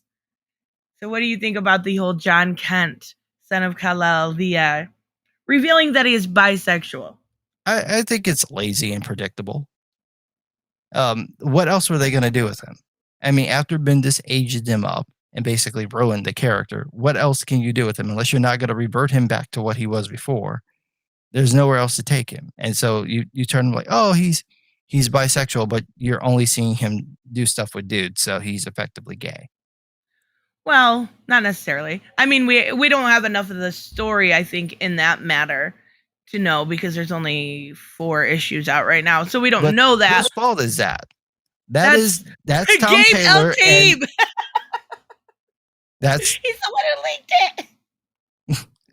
leaked it's Tom Taylor and DC Comics. They're the ones who did it. And so it's like, you can't blame anyone for going, well, you're saying he's bisexual, but we only see him with other dudes, so he's gay. Whose fault is it? You're the one doing this. If we had seen him try to shack up with some female first, and then this is the person that he ended up with, who basically looks like a girl anyway, what are you doing? Like, why is this the focus when the main issue that this character has is that he is not Superman? That's the main issue that he has, is that you have someone using the name, but he is not Superman. And you're trying to convince us he is Superman. And so to convince us he is Superman, you have him shagging another boy. Like, what does this have to do with Superman? What does Lois have to do with Clark, though? Well, We saw that story too. Well, the difference with that is that you have Lois falling in love with Superman and not knowing that he's Clark Kent, right? Okay, so there's that. Then you have her being the damsel in distress so that you can show that Superman is heroic. And he's fallen in love with her and wants to save her and rescue her. But the story is not about him rescuing Lois. That's a subplot. It's not the plot. Here, the plot is that he's bisexual. The subplot is that, he's going to be the new Superman. That's the difference. So when they did this on the TV show with Lois and Clark Adventures of Superman, right, eventually they had to flip it too because it fundamentally doesn't work. Why do you focus on Lois and Clark hooking up when the dude has superpowers? Of all the things that's happening, these two people hooking up is the least interesting thing. He has superpowers. I want to see him fight people with his superpowers. And then but Lois there's always subplots.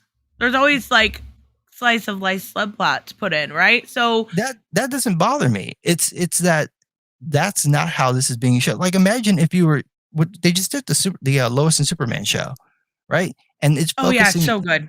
Yes, it's awesome. I love it. So that one works by focusing on the slice of life element. Why? Because it's Superman doing something he hasn't had to do before, raise a family. And when they're doing that, what happens? The fact that he has powers affects his sons. Right. And you discover that one of the sons has powers and the other one does not. And it's not the ones that you would expect. And so you're watching how that plays out. So that whole slice of life thing is now integrated into the fact that he has superpowers. So even though his powers are him being Superman is effectively a subplot in the show, it's still about the powers. It's built within the world. It's not just like, Superman has kids and he takes their kids to school and they go to football practice. And it's like, and then you've got some girl who's calling herself Lana Lang, who looks like she's Indian, but is actually Mexican, which doesn't make any sense. Fine. That is just immaterial. It's Superman. So if you don't bring in Superman stuff, don't do the rest of it. It has to have something to do with it. None of this has anything to do with him being Superman. Nothing. It's just they just promoted it on him being bisexual. Right. And that's where the problem is the promotion, because the entire book has very little to do with him being bisexual. It is just a subplot.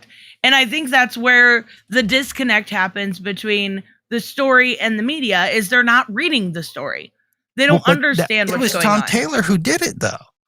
Right, because of the leak. Everyone can see it was coming. Absolutely ridiculous. Yeah, it was ridiculous because he did it. My problem with it is that you're using somebody's sexuality for clout. That's where I have an issue with it. Like, that's weird to me. That's really weird. Well, it gets them clout in the circles that he runs in. Right? He's gonna get the back pats, not the book sales, but the back pats. And I'm skeptical about those book sales. They're like, we've gotten double the orders. Like, of course you have. You know what? The sales are really good. If you look at Comic-Con numbers, they're actually decent. They're not like Rebirth good, right? Because that was Tomasi and that was fantastic. Nobody's gonna sell like that. But as far as like this goes, I don't see the issue with it. I feel like there's got to be something different. So what can you do something different? You can tell a story. I know people fucking hate my idea. I get it. But we need an Elseworld story where Clark doesn't accept it. Like Injustice. And he's like, this comes from America. This isn't Kryptonian. We need to hear that story. We need to hear a story about why he doesn't accept it. It would have to be Elseworld because they'd never do it in continuity. But even so, back to the main point. There's always been romantic. Clark doesn't like that he's that John's bisexual. yeah. Like, and go like Injustice style Elseworld story where he blames it on Lois and blames it on Earth and gets a little pissed. And then at the end, it comes around and it's a story traditionally about stuff that we would normally be, acceptance and stuff like that. But Clark's off-world, right? In main continuity. So he's protecting the world. In the main book, this story isn't about John Kent being bisexual. That's where I have the issue with it, is just toting it that way with the media, and Tom Taylor coming out and like basking in it, like, give me back pats. No, earn them. Earn Well, them. that Tell would a have good been story. the thing to do from the first point would be to build this up over time instead of just throwing it out there. So I know, like, when they did the whole Superman and Lois thing, it was Right. just like, oh, and here's the girl that it likes too, and right. But we're past that point. Like everyone sees that trope and rolls their eyes. So why don't you build up over time this bond between John and this ridiculous looking twink?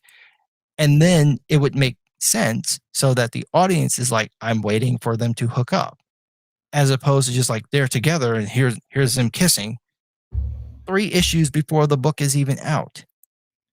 So I mean, I like, gotta, not Omni Man bad, but I just mean it would be a different story. There's been so many stories. Like, I get that, guys. Thank you, Shelby, by the way. I get that comic book is circular storytelling. I get that. We need to figure out a way to set John apart. So by telling something a little bit different, I have no problem with whatsoever. I think it separates him from his dad a little bit. But like you said, the pacing with a lot of these stories is so quick. We have to learn to like the character. And there's people out there that eventually, like, once characters interacted so much, they start shipping them. You have to get fans of those characters. And unfortunately, this Jay was just introduced, 4 issues ago. So tell me why I should like him, and then tell the story, right? But that's not even the reveal of John being bi should be in 12, not 5. And I agree. That would give a well, little bit longer of storytelling, but people I would aren't do patient. I would do a better one. Don't bring it up. If John were dating a Right? girl, would they ever bring it up? No. Right. It They would would just probably kiss. right, but it would never be a big deal. That would be the way you would handle this. Now the media is going to take and go, oh my God, on page 19, panel 5, they share this kiss. Fine, let them do that. But you, as the writer, if you want it not to be a big deal and you want it to be just part of the story, make it just part of the story and stop focusing on it. Don't make it this big thing because it doesn't have to be. Treat it as if it would be nothing to him. And like what you're saying about Clark, the problem with what you're saying is that he's an alien, right? Right. And he's dealing with all these different people who have all these different types of interactions. He would never be able to function as Superman because every other group of people that he's encountering, particularly like the Amazons, for example, they're Mm-hmm. they're basically gay. I mean, Right. there are no men on the island. They're gonna do something. So would he have a problem with them? And you would have to establish that entire line. Yeah, you're right. So That wouldn't work. yeah, so you would have to play it out. But if you just took this and said it doesn't matter, then it would be fine. Here would be a better thing to do. If you have John saying that this is how he feels, John has arbitrarily been aged up, but reasonably speaking, most people who are bisexual or gay know this when they're kids. So who do you think John's first crush probably would have been? Now, it would be inappropriate now because they're well, technically he would still be within 4 years of his age, so you can kind of get away with it, but it would probably be Damien. So wouldn't a better At conversation 10? be to have? Well, at 10, it wouldn't be unusual for 10-year-olds to have a crush on someone. That happens. He wouldn't I necessarily mean, be sexually attracted to him, but if he but if were he's bisexual, he did have a crush on a girl. So if he's bi, now it's just a boy. Like, right, but then wouldn't that person most likely have been Damien since they were palling around? That would probably be his first crush. So wouldn't that be a conversation that you could have to sort of show how John's personality is about this stuff? If you have him having this sort of big town, big metropolis attitude, his attitude would be different because he's this kid around all these different people. His attitude would be different. This might not be a big deal to him at all.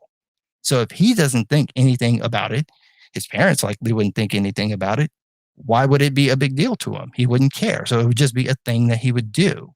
And it would never cross his mind to question it any more than it would cross anyone else's mind that they were attracted to a girl. They'd just be attracted. That would be the but way I would write the story. I would not we make it a haven't big seen deal. that part of the story yet, though. So to be fair, Like, we don't know. That may be what happens, right? It may be exactly what happens. It may just be a normal part of the conversation. The problem is we don't know yet. It's all still speculation. It's all still, what is Tom Taylor going to do with this character?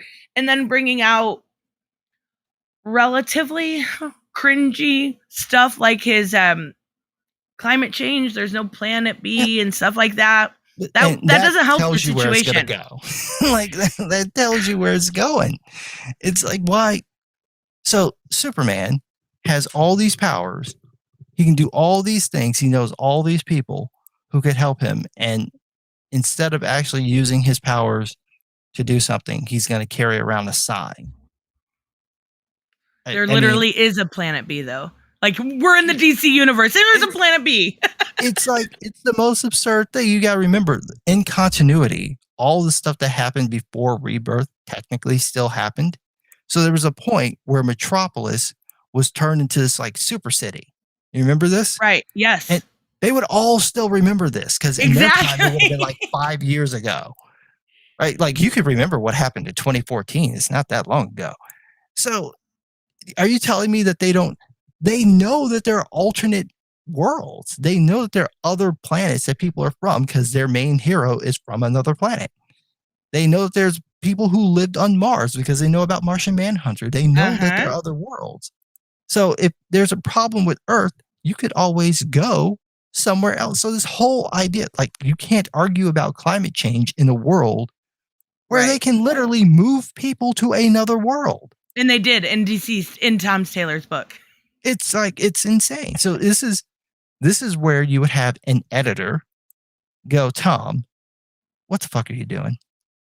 Because that would be what the editor's job is for, is to go, none of this makes sense in the DC universe. It makes absolutely no sense.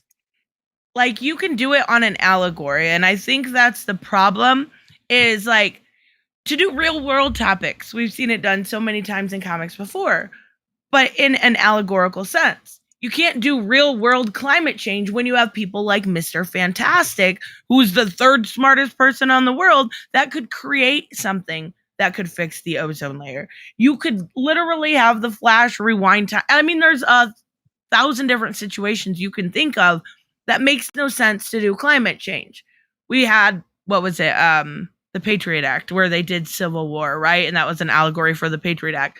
You wouldn't, like, you get it? You get it? It's a, satire, or not satire. Even that didn't make any sense to me. That one, that was another Mark Miller one where I'm like, what?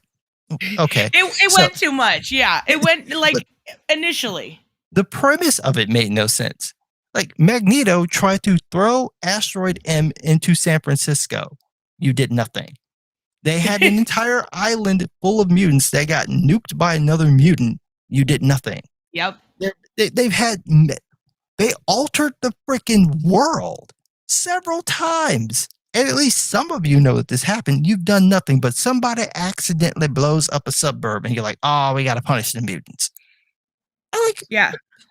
Millions of people have died and like 30 people on the school bus got taken out. And now you want to do something? I know, but like, the point I'm trying to make is you can do allegories, right? You can, but the problem is when you have all these people and you're trying to talk about real world Earth issues where we don't have a planet B or a universe or these amazing people, then you need to do it with, I don't know, Tom Taylor. I don't have the ideas, right? But well, there's no way to do this particular I don't know that there is. I don't know how it could be done. Because everything that you would think of, like, your only option would be, well, maybe the universe itself is in danger, but they've already established the multiverse. Right. So, and people can inhabit an alternate reality. You have people who are actually from an alternate reality, just like, I'm here now, and they're fine. So even that little angle of, well, if you go to an alternate reality, you might not be able to survive, doesn't work. So yes. It's an angle that you just can't make work in the DC universe on Earth. You could do it. You would have to take it to another planet where those people don't know that there are other planets that they can go to. That's the only way it works. And I don't know that they even, not that they're, I think Tom Taylor has the skill to do it. I think it's the want to be lazy, I guess is the best way to put it. He doesn't want to take the time to actually flesh it out that much because he thinks people won't realize. Well, it's really not that hard to realize. You can do societal topics. I mean, look at Fear State right now. It's all about the vaccine, and it's a lot on fascism and having like a police state and stuff like that. And it's done pretty well, but you can't do climate change. You can't. That's one that's really hard to even touch in literature, let alone comics.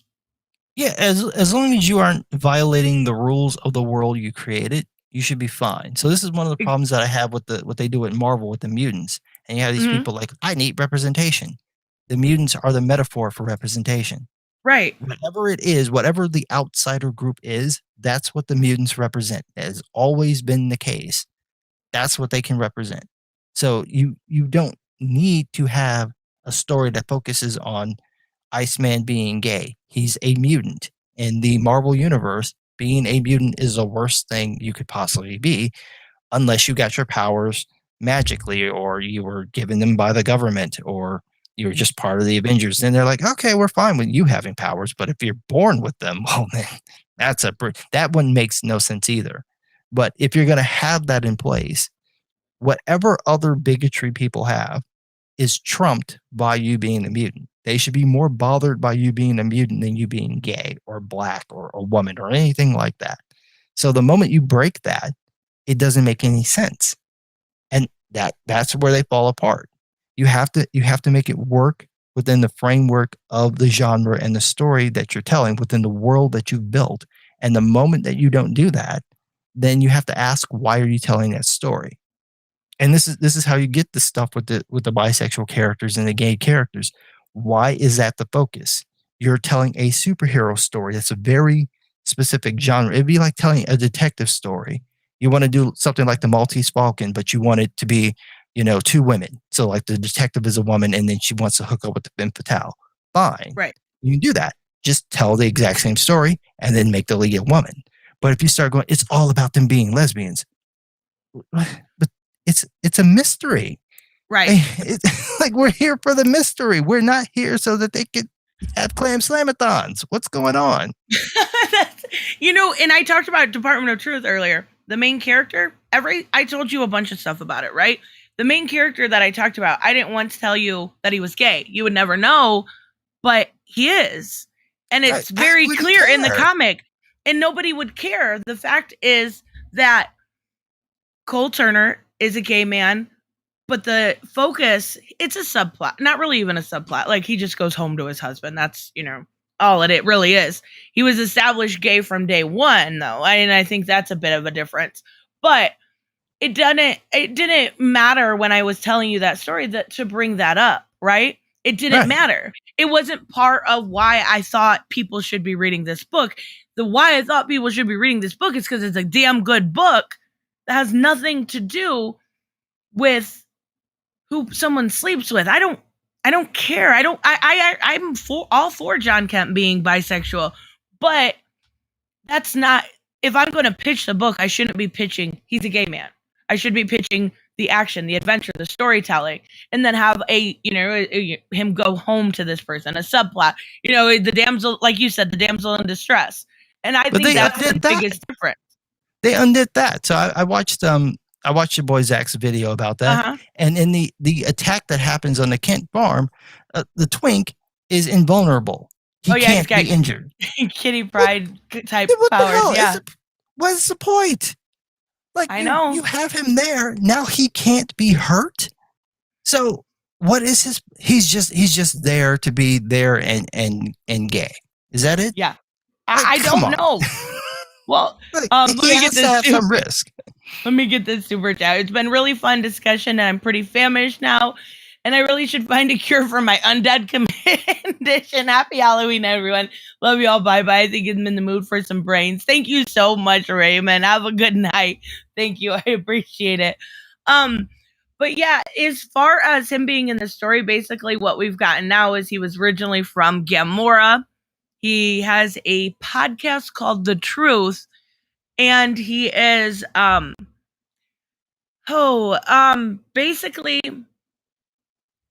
if that that's all I can tell you. That's I read all 4 issues. That's really bad. I mean, that's so there's a as clear an indication of bad storytelling as you could ever get. That you have a character who's been in 4 issues now, and you can't tell anyone about this character, even though he's being featured prominently on covers. And the next issue, he's supposed to shake it up. You have no information about it. Yep. Yeah, that's where pretty. an That's editor pretty is bad. supposed to come in and go, okay, dude, I don't know who this is. Right? It's like I was more excited he brought in Wink and Airy from the Suicide Squad than I was for the entirety of the J stuff. Just because I read Tom Taylor's Suicide Squad, and Wink and Airy are like I don't know, from Gamora also, but one is non-binary. But when that run came out of Tom Taylor's Suicide Squad, I don't remember ever that being a big deal. Maybe it was. The one was non-binary, and then they had like an average. Yeah. Yeah, I don't know if it was just a different thing than I don't even know how it was established, but it wasn't ever a big deal. Like, it wasn't a press release. It wasn't a everybody's writing about this new gay Superman, clearly putting Superman to want to make people think it's Clark Kent, even though he's only been Superman since literally issue 3. So a month. Well, but that's the element at play, right? That's what they're trying to do, is that they're trying to bank on the popularity of an existing character to get you to be willing to buy the book. And then if you're willing to buy the book, then they'll go, oh, well, see, it's not really the guy that you thought it was. It's not the real Superman. It's this other guy who's not actually Superman. So it's like, well, then why do I care? Right. Most people don't even know that John existed. He's like a few years old, right? So nobody cares.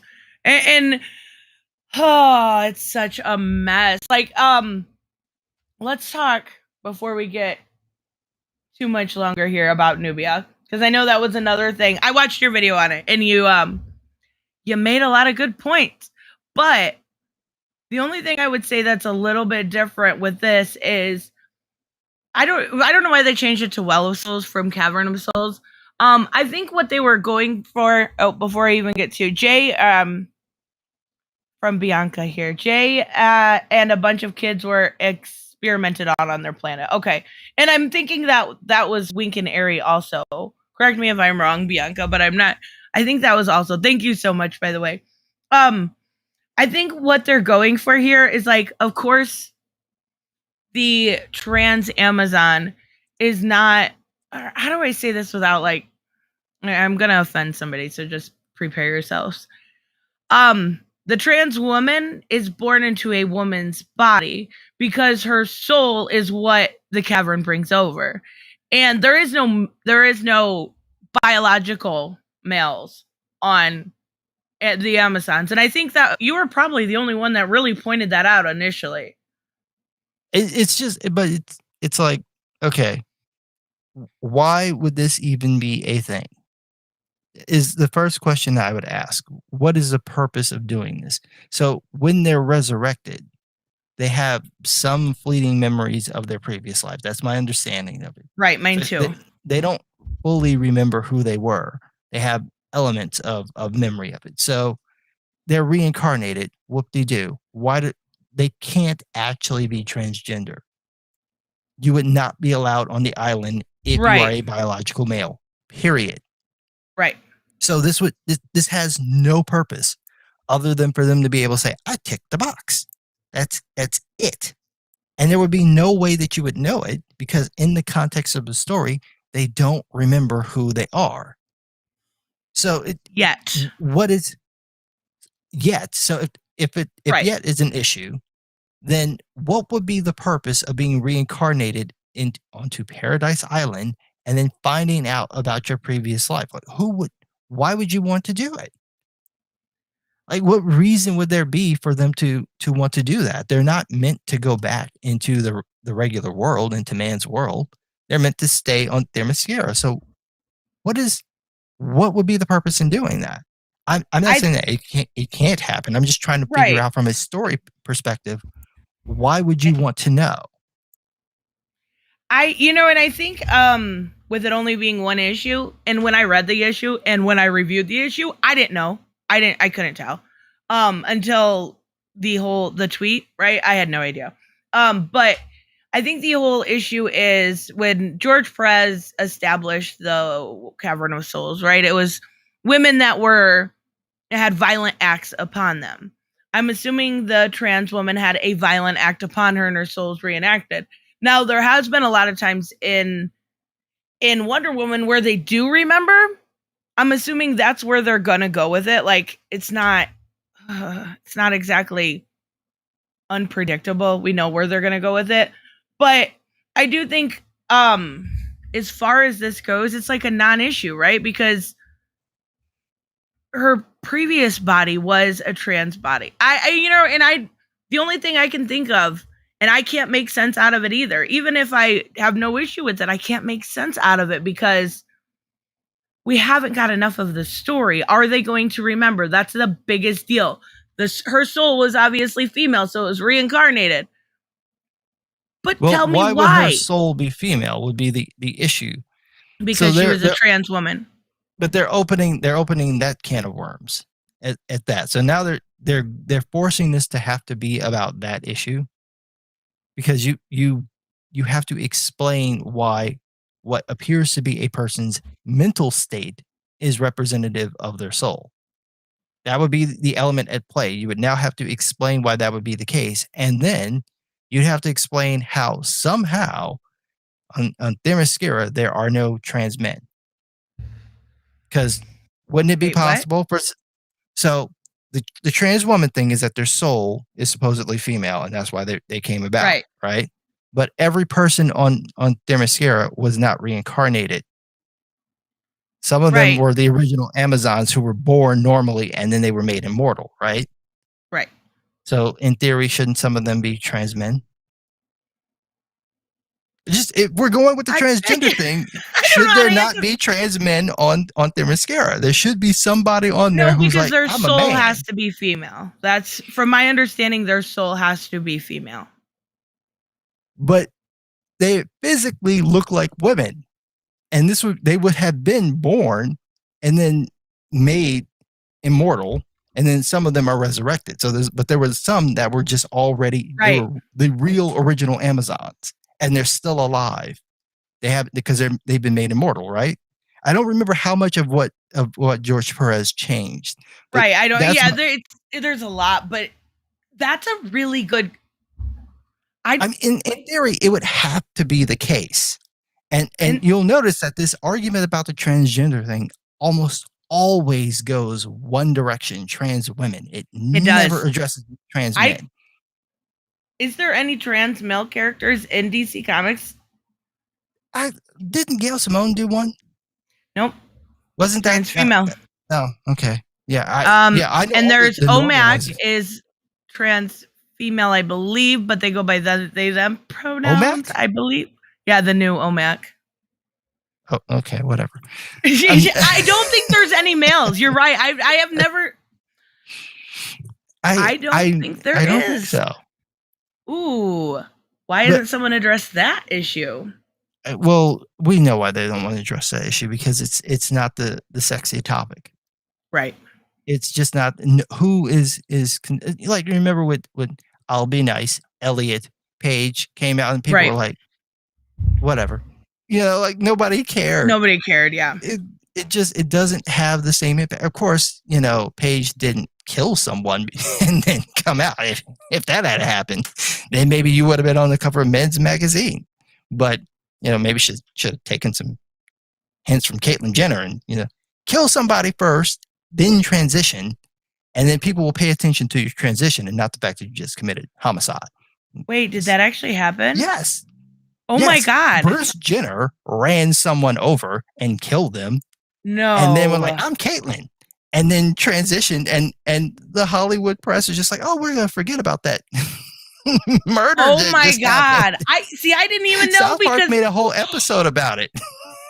oh In the boy. episode, he's just hitting people and like, buckle up, buckaroo, and just murdering people with this car the entire episode. Oh my God. It's hilarious. But it's just a thing that I was paying attention to it as I was reading this argument, and as my brain is wont to do, I start asking questions of what happens if you actually do this for real. So if you have trans women who are now, their soul is now female, so then they can be reincarnated, presumably, if there are any women on Themyscira who were Amazons, who were already Amazons, they weren't brought back by this well, Right. then some of them, maybe one or two, I don't know, but at least one, would have to think they're really a man. Yeah. So would that person get booted off the island? That Like, what would happen? would almost be a more interesting story to find It out how totally they would. would handle that, because you're right, that's like your trump card. Like, how do you even address that? Because living on an island with women for so long, if you felt out of place the entire time and you felt like you were a male, how would they address And that? wouldn't that be the most impressive way of telling that story? Because It this would. person would have been, let's say that when this happens, this person is a young Amazon, so she's not fully adult yet, right? So she has lost all knowledge of being around men. It's gone, right? It's almost as if it hasn't happened. It's like trying to remember when you were 4 months old, right? Maybe you might be able to dig some memories up, but chances are it's gone, Yeah. right? So this would be a person who would have no idea why they're feeling so outside of everything. I don't know how much the Amazons teach about the opposite sex and what their bodies are like and what reproduction is like, but if they have no access to that information, could you imagine, just like your brain is telling you you're supposed to look completely different and you have no point of reference to even be able to understand why you think, well, they would know who Zeus was, so they would probably know what males look like. But it would be like, that would be the end of it. Why would your brain want you to think that? Why are you feeling that this is what you should be? To examine that and then put it in this scenario where it would be, it's a place of women. They're all nice and kind. They would never do anything wrong because they're women. They love everyone. And just like, come on. Oh like, my! This is gonna be like a horror show. DC needs to be taking notes, because that actually would be a much more interesting story. That would actually be something destroyed. I would. Why though? You're telling the story of the. I understand you want to tell the female side of it, but you're telling a story of how not only this person would come to that realization that their soul is male, but how the Amazons would accept it. So you're telling a story of coming out and acceptance all in the same time. Like, they would get destroyed for having the, more likely than not, because the people writing it are not trans men. Now, so that would be the first one. And you're going to find that little identity politics thing that will pop up. That, I mean, they are ready for it. They are already eating their own, because they've been going after gay men and like, well, you're white and gay, so you don't know what it's like to suffer. And have we lived in the same country? Like, what are you talking about? But you've seen sort of the rift between gay men and lesbians. You haven't really heard about this rift between trans men and trans women, but I'm pretty sure with how jacked up the identity politics are right now, that if you started having trans women, right? Imagine if Magdalene Visaggio wrote the story, they would lose their minds, right? They would completely lose their minds. So that would be one. Two, you would have the Amazons, at least temporarily, would have to appear cruel towards this person. And if you did that, then they would get attacked with, oh, you're making women look bad. And then if you didn't do it, then the trans men would be like, that's not how I got treated. So there's no way for them to do it without getting hit. Somebody's not going to like it and is going to attack them. And then if you have it work out where the Amazons are like, well, we'll allow this trans man to stay here, then it's like, well, why wouldn't they allow men on the island? Why wouldn't they allow biological men? So the whole thing starts to fall apart. Yeah, it does. like you said earlier, you got to work with the rules you created in that universe. And Yeah, it's it just, would be an interesting idea, though. it would actually would be I think a much better story. Like, I wouldn't want Mags to write it, like, because Mags, I've only ever read one good thing by her. So I would want somebody else to write it, but yeah, write that story. I'll buy the shit out of it. Like, come on, take note. It's That would be good. this is the sort of thing that I'm saying is that when you take the idea of here's an environment of nothing but women, and then you say, well, what happens if you have a trans man? Boom. What happens if you like on I don't know if you've ever watched the Orville Seth Mm-mm. MacFarlane show. It's basically Star Trek but with comedy. Okay. So it's like the Next Generation but with jokes. It is a better Star Trek than Star Trek Discovery. Oh my god. That's how good it is. So there's a race of beings in the show that are all male or seemingly all male. And Right. so they ostracize any of the ones who are born as women. They ostracize them and then have them forcibly sex changed to Oh my become male. goodness. And in the show, there's the couple that's on the ship. They have a daughter, and so the daughter is made to be male, and this is like an element of the show. There's another element where one of their greatest writers is rumored to be a woman, and they go and they find this person. It turns out it's actually true, and it's just sort of messing with their heads. But it's an easy way to play on that concept. Another one, though, is that there are some of these men who are born who are not attracted to other males. They are attracted to females, of which their species has very few. And so this guy is attracted to the females that he meets on the ship. And so he's going around sort of having these forbidden liaisons, and then he gets murdered. And the show is sort of about like who killed him and why. And I don't want to completely give it away, but I think you can figure out what happened. Right. But it's that. So you can take that element of what happens when you take someone who is, say, in a gay culture, and then they're straight. What happens? How are they treated? You can take that and then use the sci-fi setting to create a race of people who are like that, so that you can have that conversation free of pissing anyone off. And that would be what you would need to do. You instead of using Themyscira, you would need to create a completely separate idea and then play it out there. And then you could do it. But that's an element of using the story concept to tell that idea. Instead of trying to force the story to conform to the idea, you have the idea conform to the story. Yep. And it becomes much more interesting. Yeah, absolutely. Oh my goodness. I've seen it on TV before, but I'm actually surprised people aren't mad. You're like, I get it. It sounds like a good story, but it also sounds like it would piss somebody off. Like, that's Twitter. As far as I know, it got nothing but praise. Wow, that's awesome. I think the reason why is because it's men. If it had been women, if it had been a race of nothing but women, I think it would have gotten a completely different response.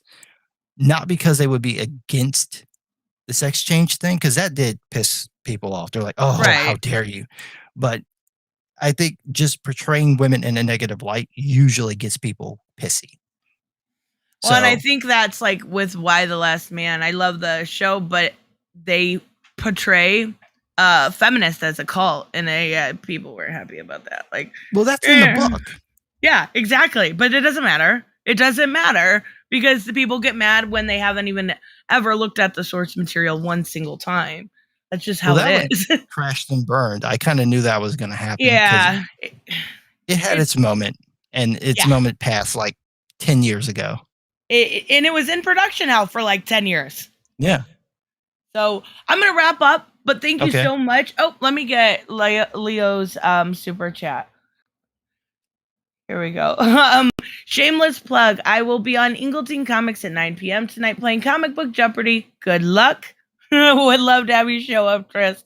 I will probably stop by and say hi. I have to work tomorrow morning. I was going to go on, but it's just too late. I really want to get on Comic Book Jeopardy, though. So maybe next week. Hopefully I won't work Monday morning. But thank you so much, Leo. Thank you.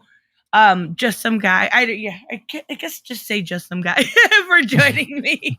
I really appreciate your time. I know you were my highest request, which should say a lot. Well, I hope I performed as expected. You did awesome, and you actually I love the idea of seeing a different type of story and even sometimes a different type of opinion. It's refreshing. I appreciate it a lot. Is there anything on your channel you want to plug or talk about that you might be having coming up? I believe that Lord of the Rings show on Amazon is supposed to be coming out next month. Oh boy. So, or I guess tomorrow is next month. So I'll be reviewing that. And in case or Gary happen to see this, I will not be the only one. I will not suffer alone. Y'all are going to have to watch this with me. You understand that, right? I cannot be the only one to take this. I know Az is a brave man. He takes the Batwoman hit for us every time, and good man, but I am not going to be the only one to watch Lord of the Rings get destroyed. Oh no. It looks like a mess. I don't even know anything about it, and I'm like, yeah, no. I'm a pass. Well, thank you guys again. We will see you next time. Okay. See you later, guys.